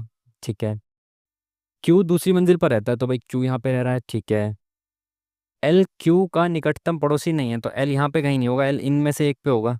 ठीक है। और ऊपर की मंजिल पर नहीं रहता, तो एल ऊपर नहीं रहता, तो एल इन दोनों में से एक पे होगा, एल। ठीक है। सबसे ऊपर कौन रह रहा है ये देखना है, तो अभी हमने कुछ मिस तो नहीं कर दिया इसमें। ए और एफ के बीच में दो व्यक्ति रहते हैं, एम ई के ठीक ऊपर रहता है। अच्छा, एम जो है वो ई के ठीक ऊपर रहता है। अब देखो एल जो इनमें से एक पे आएगा, और एम ई के ठीक ऊपर रहता है, तो ई यहाँ पे होगा और एम यहाँ पे होगा, तब एल यहाँ पे आएगा। है ना, अगर मैं कहूँ ई और एम यहाँ पे आए तो एल ऊपर आता, जबकि एल सबसे ऊपर नहीं रहता है, तो ये गलत हो जाएगा। एम जो है वो ई के जस्ट ऊपर रहता है, तो सबसे ऊपर कौन हो गया, एम हो गया। तो option number one is the correct answer. आसान सा सवाल। Next question.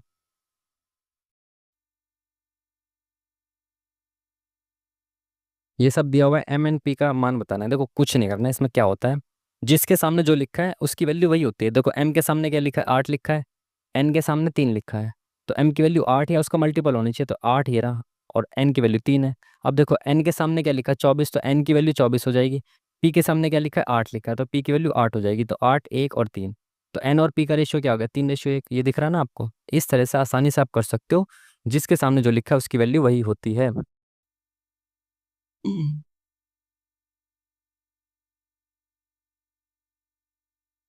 5 व्यक्ति हैं, प्रत्येक का वजन अलग अलग है, ई केवल आई से भारी है, तो ई जो है वो केवल आई से भारी है, बाकी सबसे हल्का है। केवल आई से भारी है, बाकी सबसे हल्का है, यानी कि आई सबसे नीचे होगा, ये तो तय है।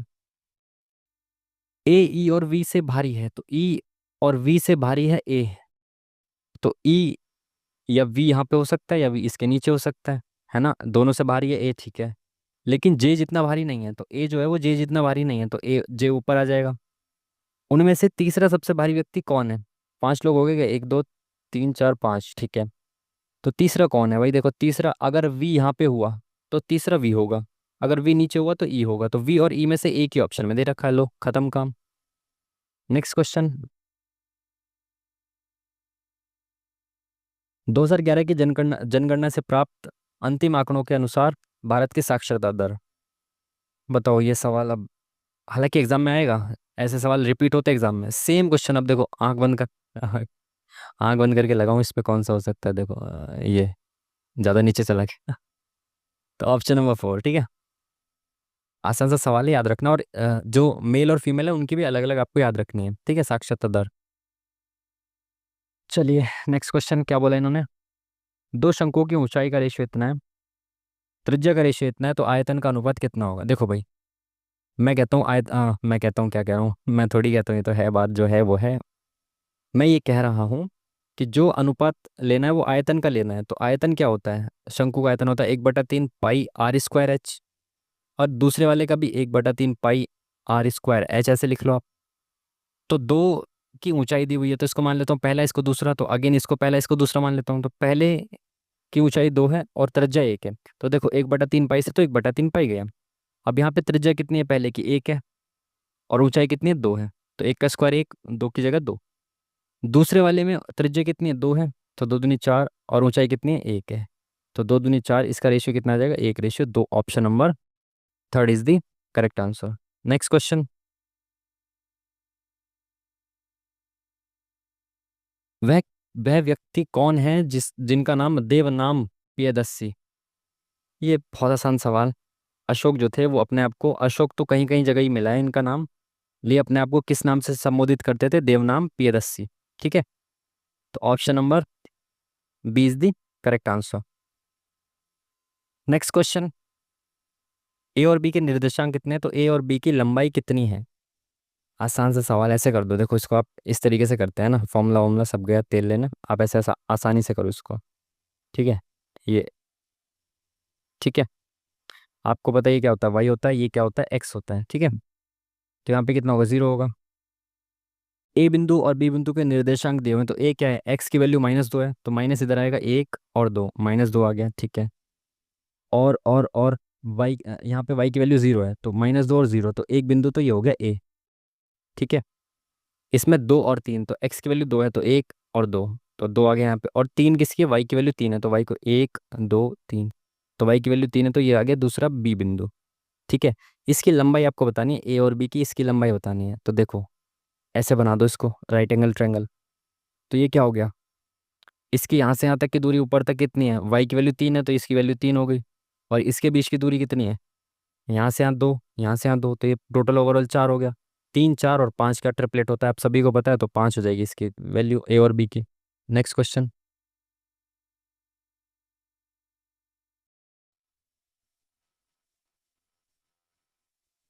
चलिए नेक्स्ट क्वेश्चन क्या बोल रहा है भाई।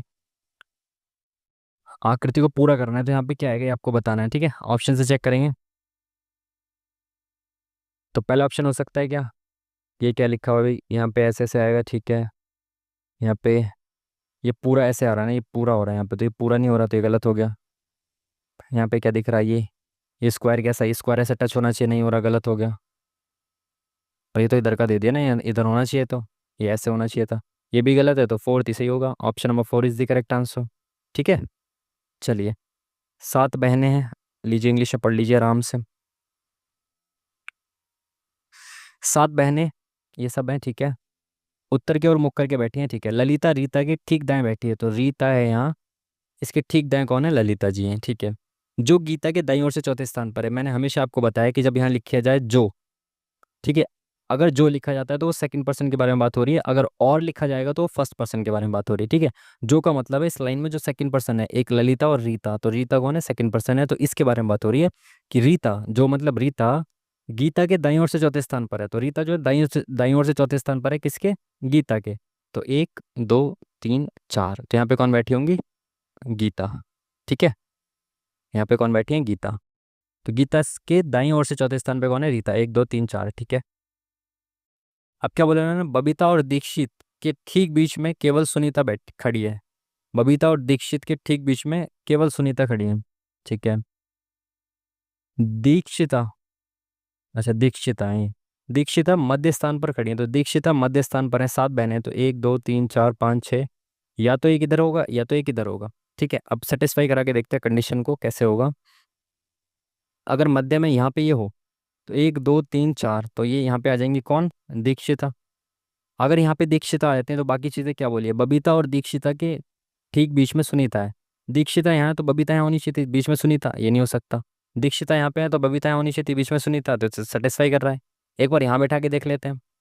अगर यहाँ पे है, यहाँ पे अगर कोई एक्स्ट्रा व्यक्ति जो बच रहा है वो यहाँ पे होता, यहाँ ना होता, तो कितने होते, 1, 2, 3, 4, 5, 6, 7 हो गए।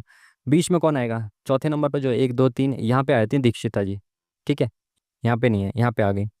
अब इसने बोला है कि जो बबीता और दीक्षिता के ठीक बीच में सुनीता है, तो दीक्षिता यहाँ पे, बबीता यहाँ आनी चाहिए थी, बीच में सुनीता, लेकिन बबीता यहाँ नहीं आ पाएगी। सेम यहाँ पे भी नहीं आ पाएगी बबीता, तो ये वाला जो है, ये वाली सेटिस्फाई नहीं कर रही है कंडीशन।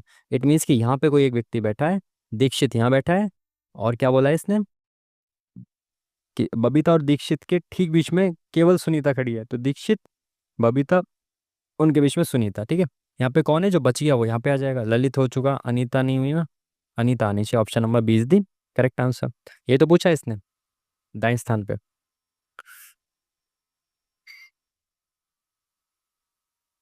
जस्टिस, जस्टिस के प्रत्येक अक्षर को वर्णमाला के क्रम में व्यवस्थित किया गया, इस प्रकार बने नए अक्षर में अक्षर समूह में बाएं से दूसरे स्थान अक्षर, बाएं से दूसरे अक्षर और दाएं से चौथे अक्षर के बीच अंग्रेजी वर्णमाला क्रम कर दो यार, व्यवस्थित कर दो। तो ABCDEFGHIJKLMNOPQRSTU, तो 1, 2, 3, 4, 5, 6, 7, 1, 2, 3, 4, 5, 6, 7। अब क्या बोला है इसने, व्यवस्थित करने के बाद समूह में बाएं से दूसरे स्थान पर, तो बाएं से दूसरे स्थान पर आ गए ई, और दाएं से चौथे स्थान पर, दाएं से 1, 2, 3, 4, चौथे स्थान पर ई और जी आ गए। के बीच में कितने, के बीच अंग्रेजी वर्णमाला के कितने अक्षर आएंगे, तो ई के बाद FGHI, ये आएंगे चारों, ठीक है। तो option number D is the correct answer.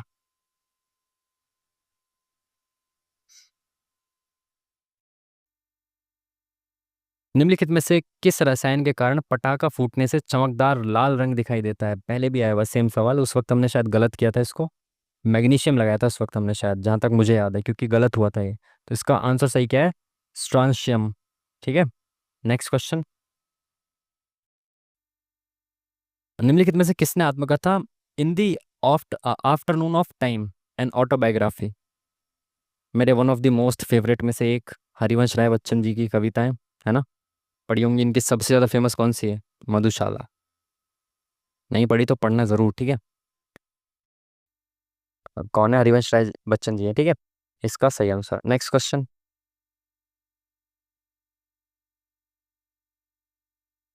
क्या बोला अभी सवाल में? एक ट्रेन इतने की चाल से चलती हुई एक रेलवे स्टेशन में प्रवेश करती है और 20 सेकंड में प्लेटफॉर्म को पार कर जाती है। यदि ट्रेन की लंबाई इतनी है तो प्लेटफॉर्म की लंबाई कितनी होगी? बताओ, ये सवाल है कुछ। ये प्लेटफॉर्म था, यहाँ पे एक ट्रेन आ रही है। जब ट्रेन इस प्लेटफॉर्म को क्रॉस करेगी तो ट्रेन कितना डिस्टेंस ट्रेवल करेगी? एक तो अपनी लेंथ और प्लस प्लेटफॉर्म की लेंथ। इसकी लेंथ कितनी है ट्रेन की? 100, प्लस प्लेटफॉर्म की मैंने पी मान ली, इसको क्रॉस करेगी। और स्पीड क्या रहेगी? ट्रेन की स्पीड है 63, अब मीटर में दे रखा है तो 63 को किलोमीटर प्रति घंटा से मीटर प्रति सेकंड में करेंगे तो 5/18 से गुणा करेंगे तो 9 दूनी 18, 9 7 63, 35/2। ये इसकी स्पीड हो गई। बराबर डिस्टेंस अपॉन स्पीड बराबर टाइम होता है, तो कितना टाइम लग रहा है? 20 सेकंड लग रहे हैं। तो इसको मिटा दो यहाँ से। इस 35/2 यहाँ पे डिवाइड में, तो यहाँ पे मैंने इंटू में ले गया 35/2 को, 2 से गया तो ये कितना आ गया? 350। ये 100 इधर आ जाएगा तो माइनस हो जाएगा, पी की वैल्यू कितनी आ जाएगी? 250। तो option number B is the correct answer. Sorry, option number C is the correct answer.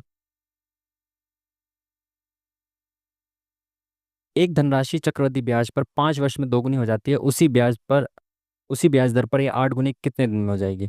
5 वर्ष में दोगुनी हो रही है तो 2 × 2 3 से 5 से 15, option number B is the correct answer. देखो, दोगुनी हो रही है कितने समय में? 5 वर्षों में। तो यहाँ पावर देखना है, 8 गुनी करनी है ना। पहले 2 गुनी हो रही थी, अब 8 गुनी, यानी कि 2 की पावर कितनी करनी है? 3 करनी है। 2 की पावर 3 ही तो होती है 8 गुनी। तो यहाँ पे टाइम की मल्टीप्लाई 3 से कर दो, 5 × 3 = 15। ठीक है, option number B is the correct answer. Next question. वर्गों की संख्या देखें भाई, 1 2 3 4, एक ये पूरा 5, 6 7 8 9, एक ये पूरा 10। इसमें भी सेम ऐसे हो जाएगा, 10 दूनी 20। और एक ये बीच वाला दिख रहा है 21। और कुछ कॉमन दिख रहा है क्या? कॉमन कॉमन कॉमन है कुछ? 1 2 3 4 5 6 7 8 9 10 20 21। और कुछ नहीं है ना? नहीं, तो 21 ही होगा, ऑप्शन में भी 21 है, ऑप्शन नंबर 20 दी करेक्ट आंसर। क्वेश्चन मार्क की जगह पे क्या आएगा ये बताना है आपको। तो 57 + 4 61 + 9। अब देखो, ये 2 का स्क्वायर, ये 3 का स्क्वायर, 100% आ गया ना, 4 का स्क्वायर आएगा, यानी कि 86 हो जाएगा। 86 हो रहा है ना, बिल्कुल सही। ये 2 का स्क्वायर, 3 का स्क्वायर, 4 का स्क्वायर। अब देखो, 5 का स्क्वायर 25 जोड़ो इसमें, 6 5 11, 8 2 10 और 1 11। सेटिस्फाई कर गया ना? तो option number C is the D is the correct answer. ठीक है जी। चलिए नेक्स्ट क्वेश्चन। कौन सा एक हड़प्पा शहर नहीं था? लोथल हड़प्पा शहर है, धोलावीरा है। मेहरगढ़ जो है वो एक पाषाण काल की बस्ती है। सतकोट, सतकोह, सोत का कोह लिखा है, तो ये भी हो गई। ठीक है, होगा क्या है मतलब? ठीक है, option number C is the correct answer. Next question. एक छेद टंकी को 8 घंटे में खाली कर सकता है, कर देता है मतलब। यदि एक नल जो टंकी में पानी भरता है खुला हो तो छेद टंकी को 12 घंटे में खाली करता है। टंकी को भरने में नल के द्वारा लिया गया समय ज्ञात करें यदि छेद बंद है। बंद कर दिया छेद भाई तो एक ए है जो 8 घंटे में खाली कर देता है, तो माइनस करता है 8 घंटे में। ठीक है, एक नल जो पानी भरता है, तो ए के साथ एक भरने वाला जुड़ गया, प्लस करने वाला जुड़ गया है, तो दोनों मिलकर 12 घंटे में खाली करते हैं इसको। ठीक है, तो इनकी एफिशिएंसी देख लें कितनी हो जाएगी। 12 दूनी 24, तो 12 दूनी 24, 12 8 × 3 = 24। ठीक है, तो भाई ए जो है वो 1 घंटे में 3 यूनिट खाली करता है और दोनों मिलकर 1 घंटे में 2 यूनिट खाली करते हैं। तो भाई ए जो है वो -3 काम कर रहा था, तो बी +1 काम कर रहा होगा, जब जाके ये दोनों मिलकर -2 काम करेंगे। ठीक है, तो यानी बी की एफिशिएंसी आ गई +1। बोला है कि जो भरने में कितना समय लेगा, तो टोटल काम कितना है? 24। और बी एक 1 घंटे में एक काम करता है, तो 24 घंटे में 24 काम करेगा, तो ऑप्शन नंबर 20 दी correct answer. Next question.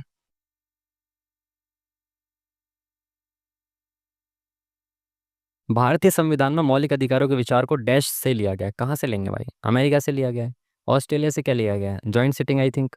Britain से तो बहुत कुछ लिया गया है, सारा पार्लियामेंट्री सिस्टम लिया गया। आयरलैंड, आयरलैंड से क्या लिया गया आपका? डीपीएस पे लिया गया है। आसान सी चीज। Next question.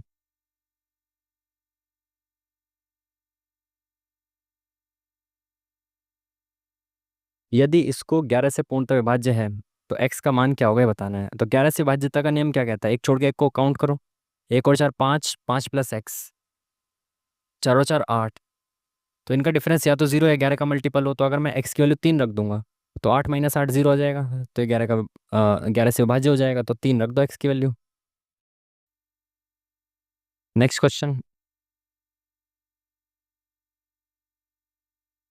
एलसीएम निकालना है इनका। जब भी फ्रैक्शन का आपको एलसीएम निकालना है तो आप ऊपर वालों का एलसीएम, नीचे वालों का एचसीएफ लें। अगर आपको एचसीएफ निकालना है फ्रैक्शन का, तो फ्रैक्शन का एचसीएफ होता है ऊपर वालों का एचसीएफ, नीचे वालों का एलसीएम। जो भी चीज़ निकालनी है ऊपर वालों का वही निकालना है आपको, ठीक है। तो एलसीएम निकालनी है तो ऊपर वाली संख्याओं का एलसीएम निकालो। तो 4 और 2 और 5 का एलसीएम क्या हो जाएगा, 5 × 4, नहीं 5 दूनी 10, 4 से नहीं कटेगा तो 5 × 4 = 20। तो एलसीएम आ गया 20, और एचसीएफ देखो कितना, 5 3 और 7, कुछ कॉमन है क्या, नहीं, तो एचसीएफ आ गया 1, तो 20/1, option number B is the correct answer. Next question,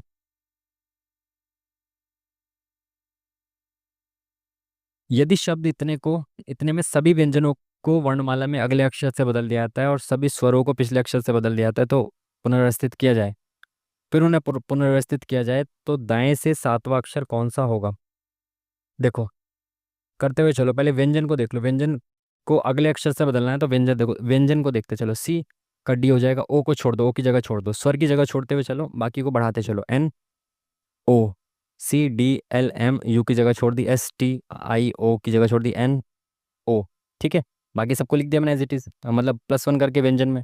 अब स्वरों में पिछला अक्षर है, यानी कि -1 करना है, तो ओ का क्या हो जाएगा, एन ओ। और उसके बाद एम, ये क्या है, 1 2 3 4 5, 1 2 3 4 5 6, 1 2 3 4 5 6, यू, टी यू हो जाएगा, ठीक है। उसके बाद एस के बाद आई, जे के L, ji H I, H हो जाएगा, एन ओ, एन हो जाएगा, ठीक है। अब इसने बोला कि इसको अल्फ़ाबेटिकल ऑर्डर में पुनर्व्यवस्थित करना है, ठीक है, कर देंगे। तो दाएं से सातवां स्थान पर कौन सा आएगा, दाएं से सातवां अक्षर।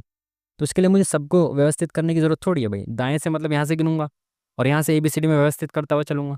तो दाएं से सातवां अक्षर मुझे चाहिए, और टोटल अक्षर कितने हैं इसमें, 1 2 3 4 5 6 7 8 9 10, 10 अक्षर हैं। तो यहाँ से मुझे 7th चाहिए, दाएं से 7th चाहिए। तो मैं यहाँ से देखूँ तो कौन सा चाहिए मेरे को, 7 ही हो गया, 8 9 10। तो शुरुआत से मुझे चौथा अक्षर चाहिए, तो मैं शुरुआत से चौथा अक्षर देख लेता हूँ ना, पूरा लिखने की क्या जरूरत है मेरे को। तो देखो, सबसे शुरुआत में कौन आएगा, ABCD आएगा। तो पहले डी आ गया सबसे पहले, उसके बाद एक और डी है, और तो नहीं है ना, ठीक है, DEFGH, फिर एच आएगा, IJKLM, तो उसके बाद एम आएगा। तो चौथे चौथे स्थान पे कौन आ गया, एम आ गया, खत्म काम। ये चीज़ करनी थी आपको स्मार्टली, ठीक है। नेक्स्ट क्वेश्चन, विषम संख्या ऑड वन आउट छाटना है आपको। तो 4 से 74, 4 × 4 = 16, 4 × 16 = 64, 4 का क्यूब +6, 3 × 3 = 27 +3, 216 +6, 43 + 7, सबके क्यूब में प्लस कर दिया अपने आप को। 4 के क्यूब में प्लस कर दिया 6 को, जबकि 4 को प्लस करना था तो 68 आता यहाँ पे। तो ये वाला गलत हो जाएगा। बाकी सब में क्या लॉजिक है, क्यूब में प्लस कर दिया उसको खुद को। नेक्स्ट क्वेश्चन,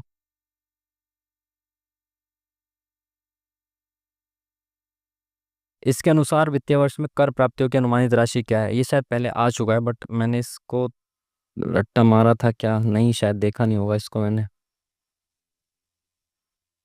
ये आ चुका है, 3 4 बार आ चुका है आई थिंक, एक बार नहीं तो, बट मैंने यार याद नहीं आ रहा, तो इसको स्किप ही कर देते हैं ना। एक आध क्वेश्चन स्किप होना चाहिए, नहीं तो 100 के 100 आ जाएंगे, फिर दिक्कत हो जाएगी, ठीक है। ठीक है। गरीबी रेखा पर नए सिरे से विचार करने के लिए भारत सरकार द्वारा तेंदुलकर समिति किस वर्ष नियुक्त की गई थी। तेंदुलकर समिति बार बार पूछा जाता है, बार बार पूछा जाता है, रट लो इसको, ठीक है, 2005 में। Option number D is the correct answer. राष्ट्रपिता महात्मा गांधी ने अपनी किस पुस्तक में ग्रामीण अर्थव्यवस्था की आत्मनिर्भरता को महत्वपूर्ण बताया था। ग्रामीण अर्थव्यवस्था थी आई थिंक, किस में थी ग्रामीण अर्थव्यवस्था, ग्रामीण अर्थव्यवस्था हिंद स्वराज में होगी शायद। बट हिंद स्वराज का टॉपिक तो अलग था ना, तो ग्रामीण अर्थव्यवस्था के बारे में उसमें बताया होगा, शायद बताया होगा इसमें। और हरिजन में तो नहीं हो सकता, नवजीवन में भी शायद ना हो। इसके साथ ही जाएंगे ना, बाकी हम नॉट श्योर, देख लेंगे क्या होगा इसका सही। क्या बोला इसने, एक विक्रेता 25,000 रुपये में कुछ वस्तुएं खरीदता है, ठीक है। वह उनमें से कुछ को 10% लाभ पर और शेष को 8% लाभ पर बेचता है। वह 2,250 रुपये का कुल लाभ प्राप्त करता है, तो व्यक्तिगत लाभ ज्ञात कीजिए। व्यक्तिगत लाभ मतलब इंडिविजुअली उसने किस किस पे कितना कितना लाभ कमाया। यानी उसने जो 10% के लाभ पे बेचा था उस पे कितना लाभ कमाया, जो 8% के लाभ पे बेचा था उस पे कितना लाभ कमाया। ठीक है। तो यानी कि जो 25,000 रुपये में जो वस्तुएं खरीदी हैं उसमें से एक्स वस्तुओं को तो भाई इसने 10% के लाभ पे बेच दिया। और वाई वाई नहीं, मतलब 25,000 थी ना, टोटल 25,000 रुपये की चीज़ खरीदी थी और 25,000 माइनस एक्स को इसने किस पे खरीदा है, 8% पे बेच दिया, सॉरी। ठीक है। आप और कुछ कर सकते हैं क्या इसके अलावा, कैलकुलेशन के अलावा। इंडिविजुअल लाभ बताना है तो ए का 10% यानी कि 10 का मल्टीपल होगा, तो ये तो नहीं हो सकता। इसमें 8% लाभ हुआ होगा तो 8 का मल्टीपल होना चाहिए, ये 8 का मल्टीपल 3 जीरो है, हो सकता है। ये तो वैसे ही मैंने काट दिया ऑप्शन, ये 8 का मल्टीपल नहीं हो सकता, ये हो सकता है क्या। 8 का 8 थे 24, लो खत्म, पहला ऑप्शन करेक्ट हो गया।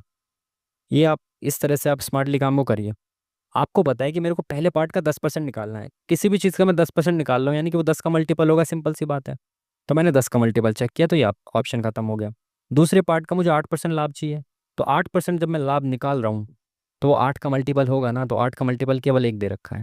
ठीक है। अब मैं यहाँ से आपको आगे नहीं बढ़ने वाला हूँ, आपको समझा देता हूँ कि अगर मैं ऐसे करूँ कि 10% प्रॉफिट पे बेचा, एक एक 8% प्रॉफिट पे बेचा, मैंने कहा 10% प्रॉफिट पे एक्स रुपए की चीज़ बेची, 8% पर 25,000 माइनस एक्स रुपए की चीज़ बिकेगी। ठीक है। और इनका टोटल मिला के जो लाभ है वो इतना दे रखा है, तो एक्स का 10% और 25,000 का ये हो जाएगा। इसको इंटरचेंज कर दो, देखो कैलकुलेशन आसान हो जाएगी। अभी इसमें 8 से मल्टीप्लाई करते हैं तब भी उतनी दिक्कत नहीं होती, 25 अट्ठे 200 हो जाता, बट मैं कह रहा हूँ इसको मैं एक्स परसेंट पे बेच 8% पे मैं एक्स वस्तुएं बेच रहा हूँ और इस पर मैं 25,000 माइनस एक्स रुपए की चीज़ बेच रहा हूँ। ठीक है। तो इससे कैलकुलेशन डायरेक्ट हो जाएगी। ये कैसे हो जाएगी, इसका 10% हमें निकालना है, 25,000 माइनस एक्स का 10% यानी कि 1/10 निकालना है। ठीक है। इसका 8% प्लस इसका 8% यानी कि एक्स का 8/100। ठीक है, बराबर कितना दे रखा है, 2250। अब यहाँ पे एक जीरो है तो एक जीरो और बढ़ा देता हूँ, ऊपर भी नीचे भी। ठीक है। तो यहाँ कितना हो जाएगा, इसको देखें, यहाँ पे लिखें, कहाँ पे लिखें, यहाँ लिख लेते हैं। तो 25 इसमें मल्टीप्लाई करेंगे तो कितना हो जाएगा, 25 के बाद 3 जीरो थी, 4 जीरो आ जाएंगे, माइनस 10x हो जाएगा, प्लस 8x हो जाएगा, बराबर यहाँ नीचे 100 आ जाएगा, तो 100 इधर चला जाएगा मल्टीप्लाई में, 22,500, 2 जीरो आ गई। ठीक है।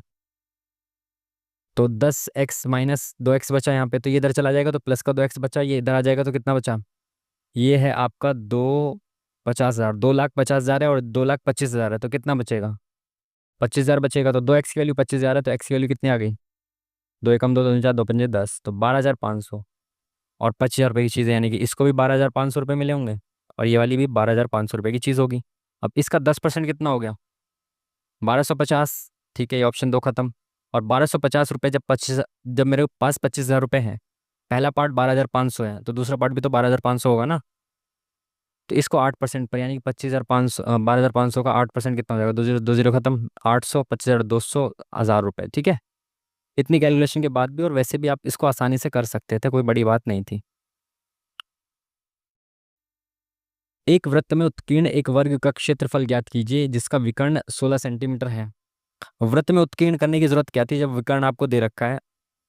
ये वर्ग का विकर्ण कितना दे रखा है, अरे यार, ये वर्ग का विकर्ण कितना, अरे भाई क्या हो रहा है ये,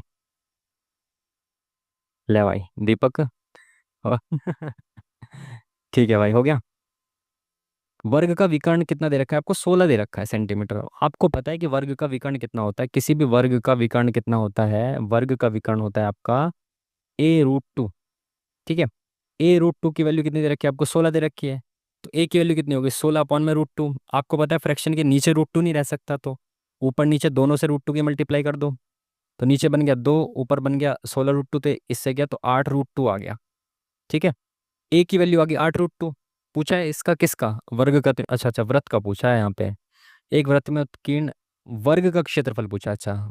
तो वृत्त की तो कोई मतलब यहाँ पे जरूरत ही नहीं थी।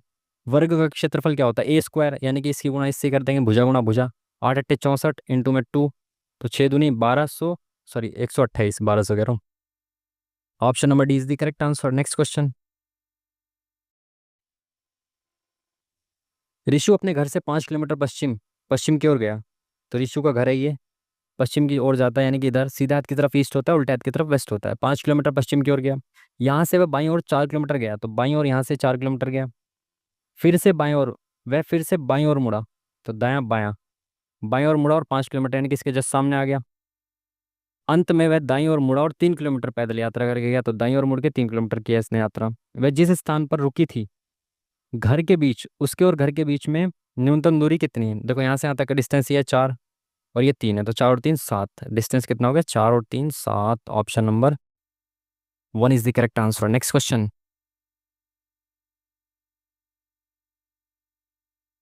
कितने व्यक्तियों की पसंद उनके पसंदीदा खाने के रूप में नूडल और पिज्ज़ा है? तो ये पसंदीदा खाना दे रखा है आपका, कुल आबादी इतनी है।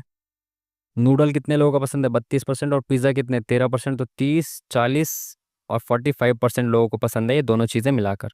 तो 45% इसका निकालना है आपको, या तो आप सीधा भी निकाल सकते हो या फिर आप टेढ़ा भी निकाल सकते हो। जैसे 45% निकालना, तो मैं इसको 50% निकाल लेता हूँ। इसका मैंने 50% निकाला तो कितना हो गया? 18,000।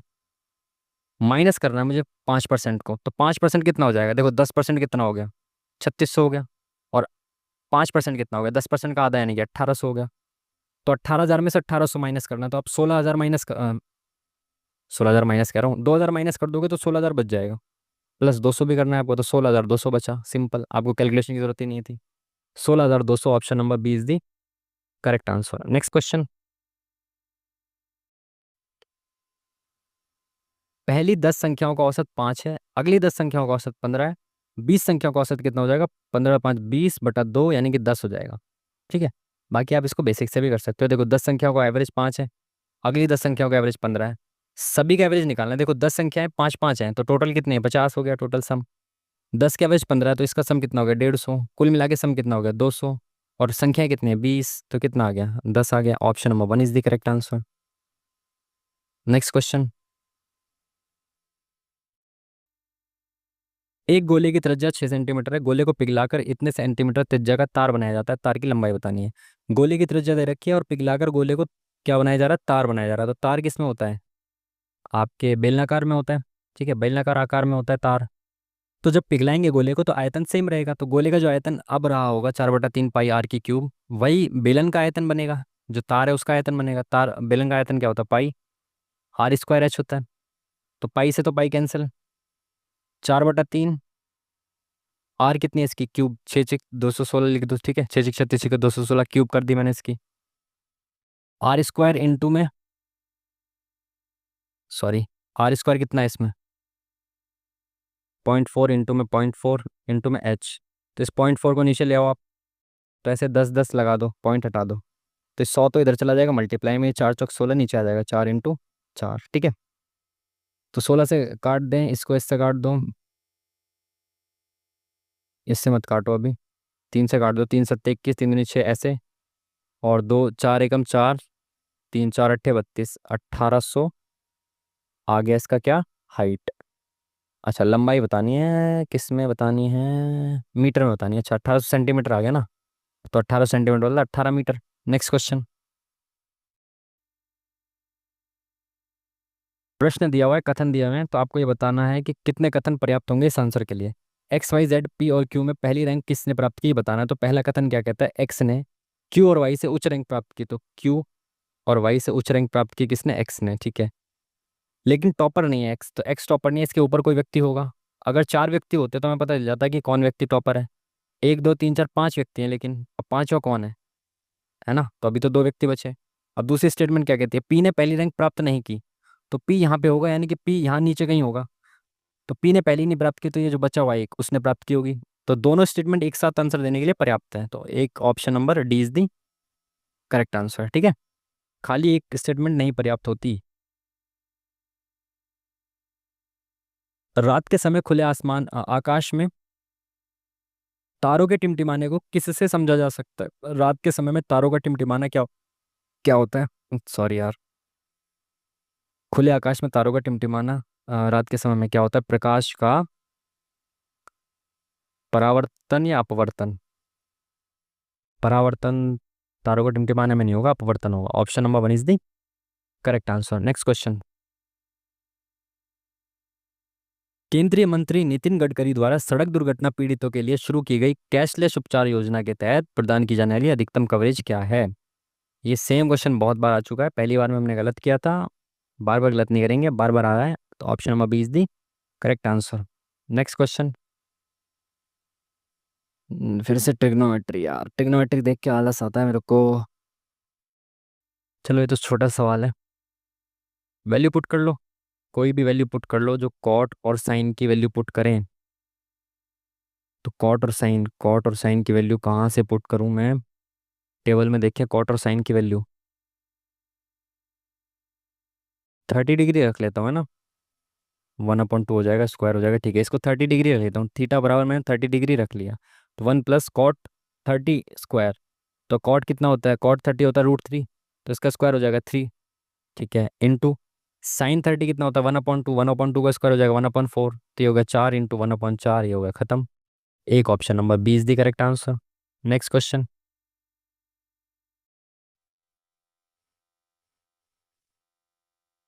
यहाँ क्या आएगा? 13 × 8 = 104, 19 × 8 = 152, ये कोई सवाल है क्या? 13 × 8 = 104 दे रखा है, ये कितने 8 × 8 = 152 होंगे? 19 × 8 = 152 होंगे। Option number C is the correct answer. Hmm. 6 छात्र केंद्र की ओर मुख करके एक वृत्ताकार मेज के चारों ओर बैठे हैं, तो भाई वृत्ताकार मेज के चारों ओर बैठे हैं, वृत्ताकार मेज बना दी हमने। कितने छात्र हैं? 6 छात्र हैं, तो 1 2 3 4 5 6। ठीक है, 6 लोग हैं। अजय निखिल के बाएं से दूसरे कहाँ बैठे हैं? केंद्र की ओर मुख करके बैठे हैं, ठीक है। अजय निखिल के बाएं से दूसरे स्थान पर है। अगर निखिल यहाँ पे है तो इसके बाएं से दूसरे स्थान पर अजय है, यहाँ पे है। निखिल साहिल और महेश दोनों का पड़ोसी, निकटतम पड़ोसी है। निखिल जो है साहिल और महेश, या तो साहिल यहाँ महेश यहाँ होगा, या तो साहिल यहाँ महेश यहाँ होगा, ठीक है, अगल बगल बैठे हैं, दोनों का पड़ोसी है। दक्ष महेश के दाएं से दूसरे स्थान पर है। दक्ष अगर महेश के दूसरे दाएं से दूसरे स्थान पर है, अगर महेश यहाँ बैठा होता तो साहिल यहाँ बैठ जाता, तो दाएं से दूसरे स्थान पर नहीं आ पाता, यानी कि महेश यहाँ बैठा होगा तो साहिल यहाँ आ जाएगा, तब जाके दाएं से दूसरे स्थान पर कौन आएगा? दक्ष आएगा। महेश इंदु और निखिल दोनों का निकटतम पड़ोसी है। क्या बात है, महेश, महेश मौज ले रहा भाई। मह- महेश इंदु और निखिल दोनों का पड़ोसी है, निखिल और यहाँ पे इंदु आ गई। ठीक है, इंदु और अजय के बीच कौन बैठा है? इंदु और अजय के बीच में कौन बैठा है? डी से दक्ष। Option number C is the दक्ष आंसर। भुवनेश्वर में आदिवासी मेला के दौरान उड़ीसा के मुख्यमंत्री मोहन चरण मांझी द्वारा कौन सी योजना की शुरुआत की गई है? अब बताओ, ये सेम सवाल बार बार रिपीट हो रहा है, बार बार। ठीक है, शहीद माधो सिंह हाथ खर्चा योजना।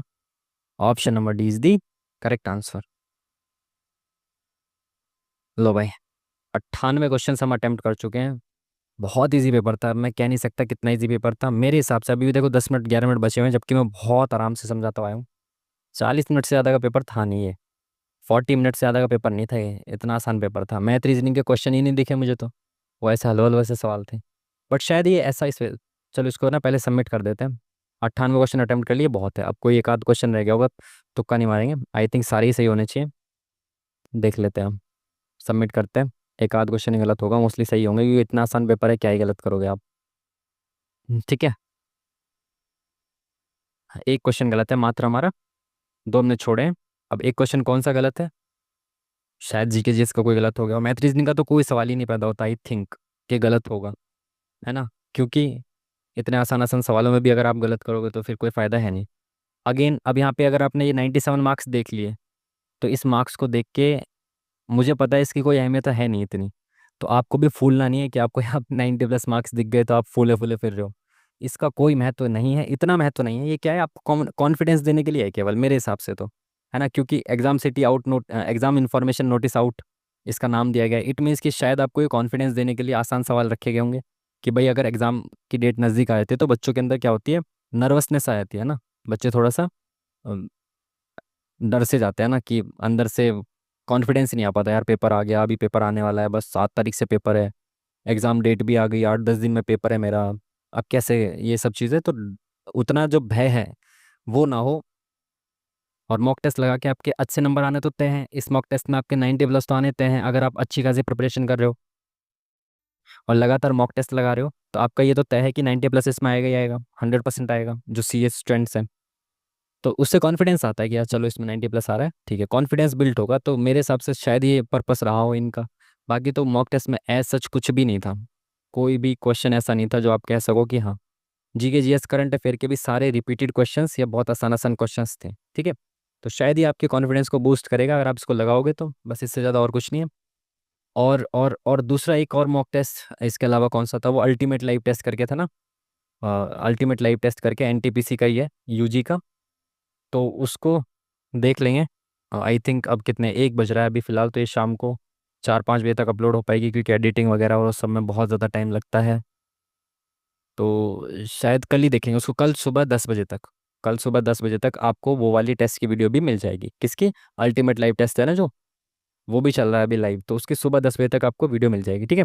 और बाकी मैंने और क्या काम कर दिया, एक काम और किया है कि जो अंडर ग्रेजुएट लेवल के है ना, अंडर ग्रेजुएट लेवल के जो एग्ज़ाम आपके होने वाले हैं, कब से 7 अगस्त से होने वाले हैं। तो इसके जो भी हमने मॉक टेस्ट लगाए हैं, अब से पहले क्या है ना, ग्रेजुएट लेवल के मॉक टेस्ट लगा रहे थे काफ़ी सारे, तो अंडर ग्रेजुएट के भी हमने लगाए हैं। तो वो जितने भी अंडर ग्रेजुएट के मॉक टेस्ट हमने लगाए हैं, ठीक है, टेक्स्ट बुक के प्लस ऑलिव बोर्ड के जितने भी हैं, उन सभी को मैं क्या करूँगा, एक प्लेलिस्ट में बना दिया मैंने, है ना। प्लेलिस्ट आपको बना दी गई है उसके लिए, जिसका लिंक आपको वीडियो के डिस्क्रिप्शन में मिल जाएगा। कि मतलब इस टाइटल से मिलेगा कि RRB NTPC 12th level mock test solution playlist, ठीक है। तो वहाँ पे जाके आप सारे जितने भी अंडर ग्रेजुएट लेवल के मॉक टेस्ट थे उन सभी के सॉल्यूशन आप देख सकते हो, ठीक है। लास्ट टाइम में जो आपको प्रिपरेशन करनी है, तो उसमें वैरायटी ऑफ क्वेश्चंस मिल जाएंगे आपको सारे। तो वहाँ पे जाके आप उसको देख लेना, ठीक है। प्लेलिस्ट को जितने भी मॉक टेस्ट अगर आपने लगा रखे हैं, पहले से देखते आ रहे हो, तो कोई दिक्कत नहीं है, फिर तो ठीक है। अगर आपने पहले के मॉक टेस्ट नहीं देखे हुए, तो आप उसकी उस प्लेलिस्ट से जाकर उन सारे मॉक टेस्ट के सॉल्यूशन भी देख सकते हो, ठीक है जी। तो प्लेलिस्ट आपको कहाँ मिलेगी? वीडियो के डिस्क्रिप्शन में मिल जाएगी, ठीक है ना। तो चलिए फिर, ये था आज का मॉक टेस्ट। मिलते हैं आपसे नेक्स्ट वीडियो में, तब तक के लिए थैंक यू वेरी मच। नमस्कार।